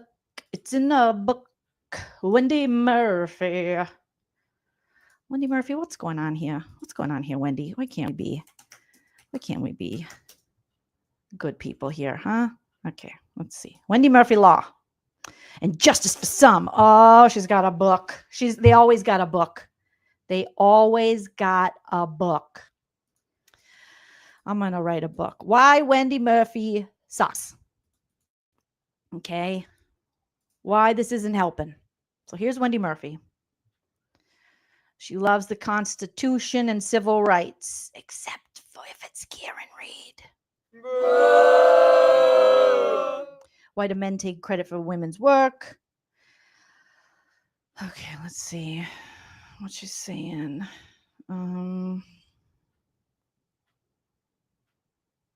Okay. I'm just looking for Karen Read tweets here. Was she the one who's that? I don't know who those people are. Okay. Don't underestimate the possibility that the illegal drug industry helped elevate the conspiracy nonsense in the Karen Read case. What? Fentanyl helped the Karen Read case? Their profits soar when cops are discredited in high-profile cases. Huh? They support everything anti-cop and anything that makes our legal system less effective. What the fuck does the drugs have to do? Oh, ma'am, this is a little Jax Taylor snorty logic, if you know what I'm saying. Oh my goodness. She wrote a book in 2007 explaining dirty tricks defendants and their lawyers get away with. that undermine the integrity of our legal system. She's making my lips dry over here, guys. I got to put on a little lip gloss. I'll send for free to anyone. The book must be going really well if you're sending it for free. I don't want it, by the way. Don't send it to me, Wendy. My P.O. box is in the description of this video. Do not send it to me, Wendy. I'm warning you. I won't do nothing, but I might use the pages to wipe my tuchus. Okay? Email me. Wendy, no, I'm not gonna. One chapter is called Stupid Juror Syndrome. Oh my God. So there is the tweet that Yannetti responded to, saying that the jurors were mentally ill and unintelligent people that they need to scream out or screen out or scream out. Ay, ay, ay. Ay, ay, ay, ay. Ay, ay, ay, ay, ay, ay, ay. She says, I don't mind being wrong about the verdict or anything else, but I mind jurors being allowed to sit in judgment on serious cases if they're stupid. Wendy, that's not very nice. Low IQ jurors and people who generally can't understand science, what, bitch? Or who believe in myths and conspiracies should be per se unqualified. Wendy, I think the first sentence explains it all. I don't mind being wrong about the verdict. Sounds like you do mind being wrong about the verdict. You're very in your feelings right now, Wendy. So because you were wrong, now everyone is stupid. That's kindergarten logic, and that's an insult to kindergartners. Thank you, Indiana Girl Jules, for the super chat. Indiana Girl Jules says, I'm late, but wanted to leave you a super chat. Pacers lost. I know, I'm sorry, Indiana Girl Jules, the finals, but I still think we won against all odds. You guys did really well. I wish the Timberwolves would have done as well as the Pacers did and got far despite the negativity. Underdogs always win. Proud Hoosier here. Yes, you should be very proud. Pacers fans should be very proud. You guys, and your main guy, your all-star guy, he got hurt in the last game. That's like a nightmare. That's a nightmare. I apologize. I don't remember his name. Also, Indiana Girl Jules, we used your gift card you got Hype My Husband Chow when he graduated nursing school, and we got his favorite pizza a couple nights ago. So thank you for that. Thank you for that. So Wendy's like, I was wrong about the verdict. Now everyone's stupid. Stupid kick eater tricks. Then she says, think about how stupid. Oh my God. How many times does she call people stupid? Think about how stupid the Karenread jury had to be to find her guilty of OUI, the charge with the weakest evidence, and not guilty of manslaughter, which Reed admitted to. Did she, though? Did she, Wendy? Did she, Wendy? If she did, why didn't they arrest her, Wendy? Wendy. Come now, Wendy. Now, brown cow. Come on, Wendy. The undisputed tech stream data, or the undisputed, all caps because she's angry. The undisputed tech stream data proved beyond all doubt. Well, obviously it didn't, because 12 stupid jurors, 12 angry jurors decided it didn't. Thank you. Stupid. There's too many stupids. Dumb. Try something else. Dumbos. Stupid jurors should be stripped of citizenship. Oh my God. Oh, boo, Wendy. Boo. Are you talking about Paula? Are you talking about Paula? Are you talking about Paula Poundstone? Our friend Paula Poundstone? Are you talking about her? Because Paula speaks a lot better than you do, Wendy. And she doesn't have to call everybody stupid when she doesn't get away. You sound very childish. You sound like a flat-ass childish person. Okay, flat-ass child. Let's do some squats together, Wendy. Calm it down. Oh, my goodness. Only reason hashtag Karenread won't be found guilty of murder is that jurors have a hard time seeing a cute white woman as a murderer, especially when she intentionally poses in public in tight clothes. The slut shaming from the feminist. Oh my God. Not the tight. Are we jealous, Wendy? Tight clothes with a lawyer hugging her breasts.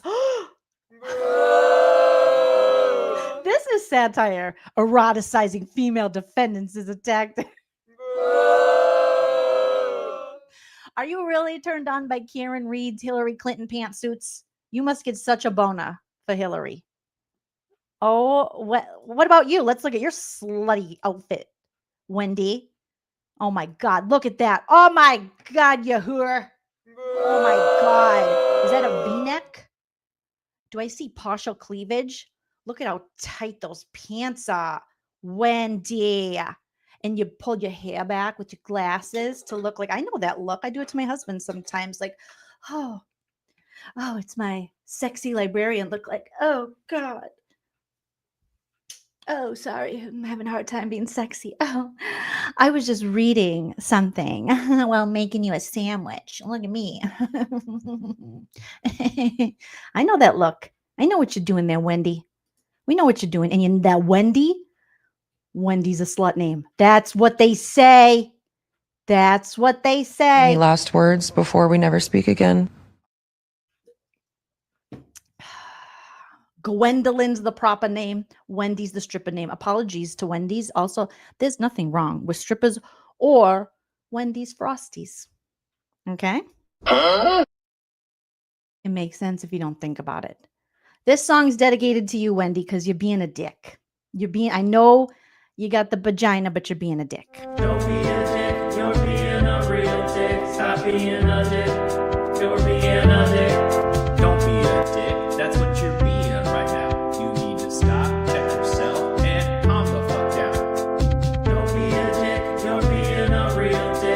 Being a dick, you're being a dick. With the things that you do, you're obviously very hurt, and that's why I think that you're a big fucking jerk. Don't be a dick, you're being a real dick. Stop being a dick, you're being a dick. Don't be a dick, you're being a real. Wendy's not real. This isn't real. This is some grifting shit, Wendy. I see what you're doing.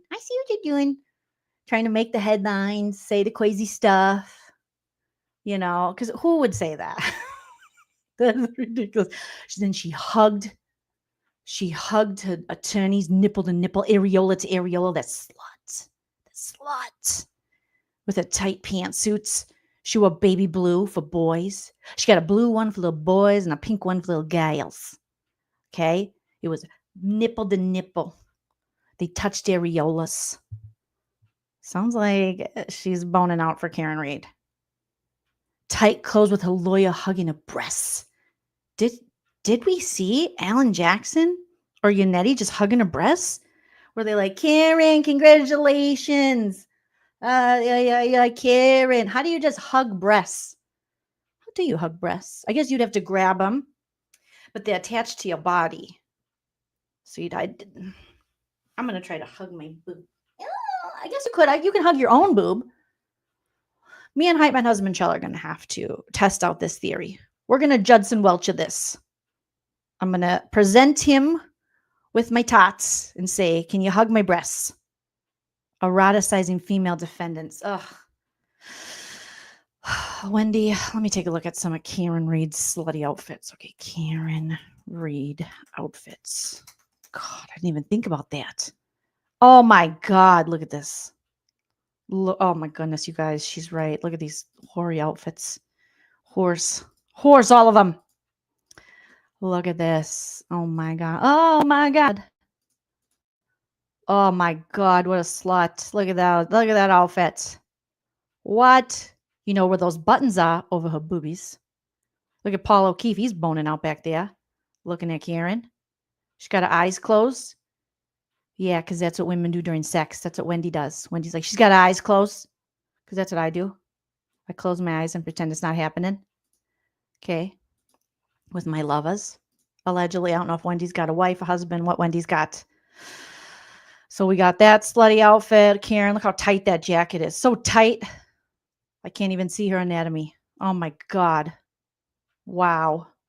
Oh! Black on black on black with the brown tan coat. With the black tights. Oh my God. Who're. Oh my God. Look at that. She's got a man suit on. That pinstripe with multiple layers of clothes before you actually get to any of the body parts. Oh, Karen, we see what you're doing there. Trying to be one of the boys. Oh my goodness. A turtleneck. Everybody knows a turtleneck. And nothing brings the boys to the yard like a milkshake and a turtleneck. If that's the case, Nana's a slut because Nana loves a turtleneck. Shout out to Nana. She called me while we were live here. I'll call you right back, Mom. If that's the case, my mom is a whore because my mom has a turtleneck in every color. She loves a turtleneck. Her 70-year-old ass is like, give me a turtleneck or give me death. All right? Fuck the liberty. I need a turtleneck. Oh my God. Look at that. Oh my gosh. She has a little top underneath her jacket. Again, Paul O'Keefe behind her. Horrible. Look, oh, just tight clothes. What is this, your OnlyFans, Karen? Are we in court or is this your OnlyFans? Not an oversized black jacket dress. And she's walking next to a man. Obviously, like Wendy Murphy. She's asking for it. Look at Eliza Little back there, too. Black on black on black. All the way up to the neck. Oh, my gosh. Look at that. Oh, she's leaning in towards a man and smiling with a necklace. With a blouse underneath her jacket.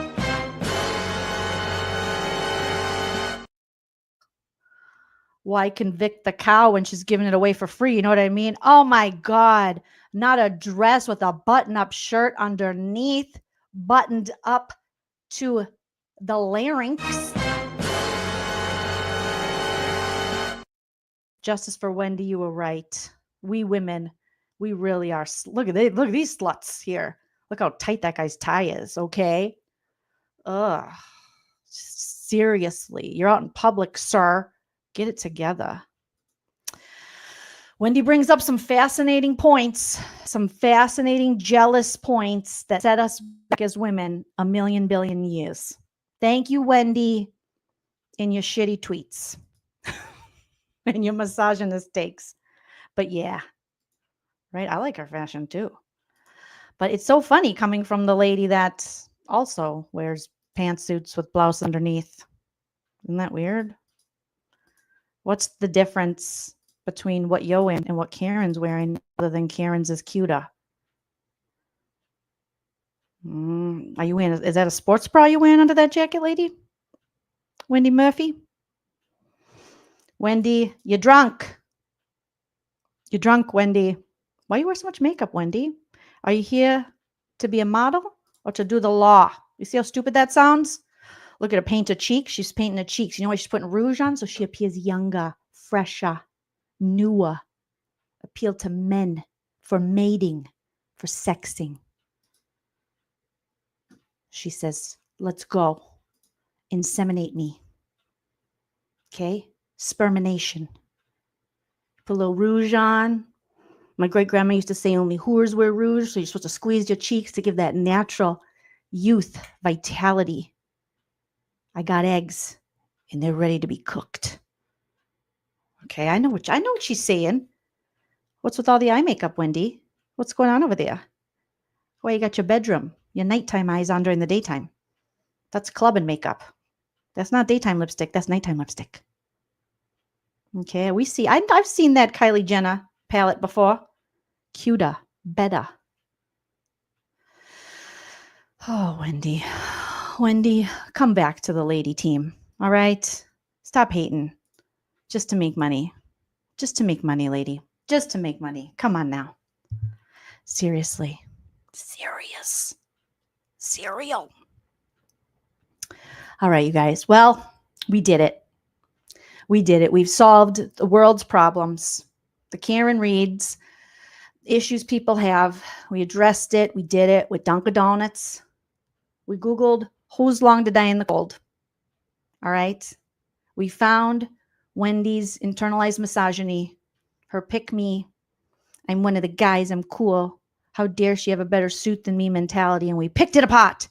Everything's solved. Everything is right in the world. Go on with your bad selves to enjoy your day. Do not let the haters get in your way. All right? And just know that we're all whores. deep down inside, everyone's a whore. Whores make the world go round. Whores make the world go round. Yeah, sluts, sluts, sluts, sluts, butts, butts, butts. You know what I mean? Just like really good songs. Go to Dunkin' Donuts. Give yourself a little treat. Thank you to each and every one of you for joining today for some laughs, some law, and some levity. So shout out to my super chatters. Catherine, thank you so much. Chickenhead, PK, Dorkface, Neely, so good to see you. Kelly Sandyford, Shine, thank you for being a member for 9 months. Liz S., Artists, Fleetwood, Indiana Girl, Jules. I'm going to come back and we are going to break down the latest episode of The Valley. And also we got to do another Love Island. Love Island USA is popping off. We're already at Casa Amor. And tonight, 7 p.m., come back to the channel, 7 p.m. Pacific. Hilarious comedian Shauna Christmas, one of my good friends. We'll see if she's interested in this Karen Read and if she has any thoughts on it as well or other things that she's watching or paying attention to in pop culture.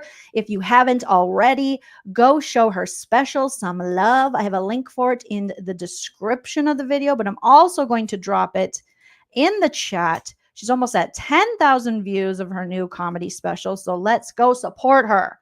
Instead of slut shaming Shauna like Wendy would do because she's wearing a jean jacket in her special. Oh my God. And big hoops. You know, the bigger the hoops, the bigger the hilarity. Let's go show Shauna some love. So there is the link to her special. Leave a comment. Tell her Joleen sent ya. But we'll be back for some more laughs later tonight. But until then, you guys, always remember to enjoy yourself because it's later than you think, you leaky balloon nuts. Bye. You had several drinks before you even got to the waterfall, right?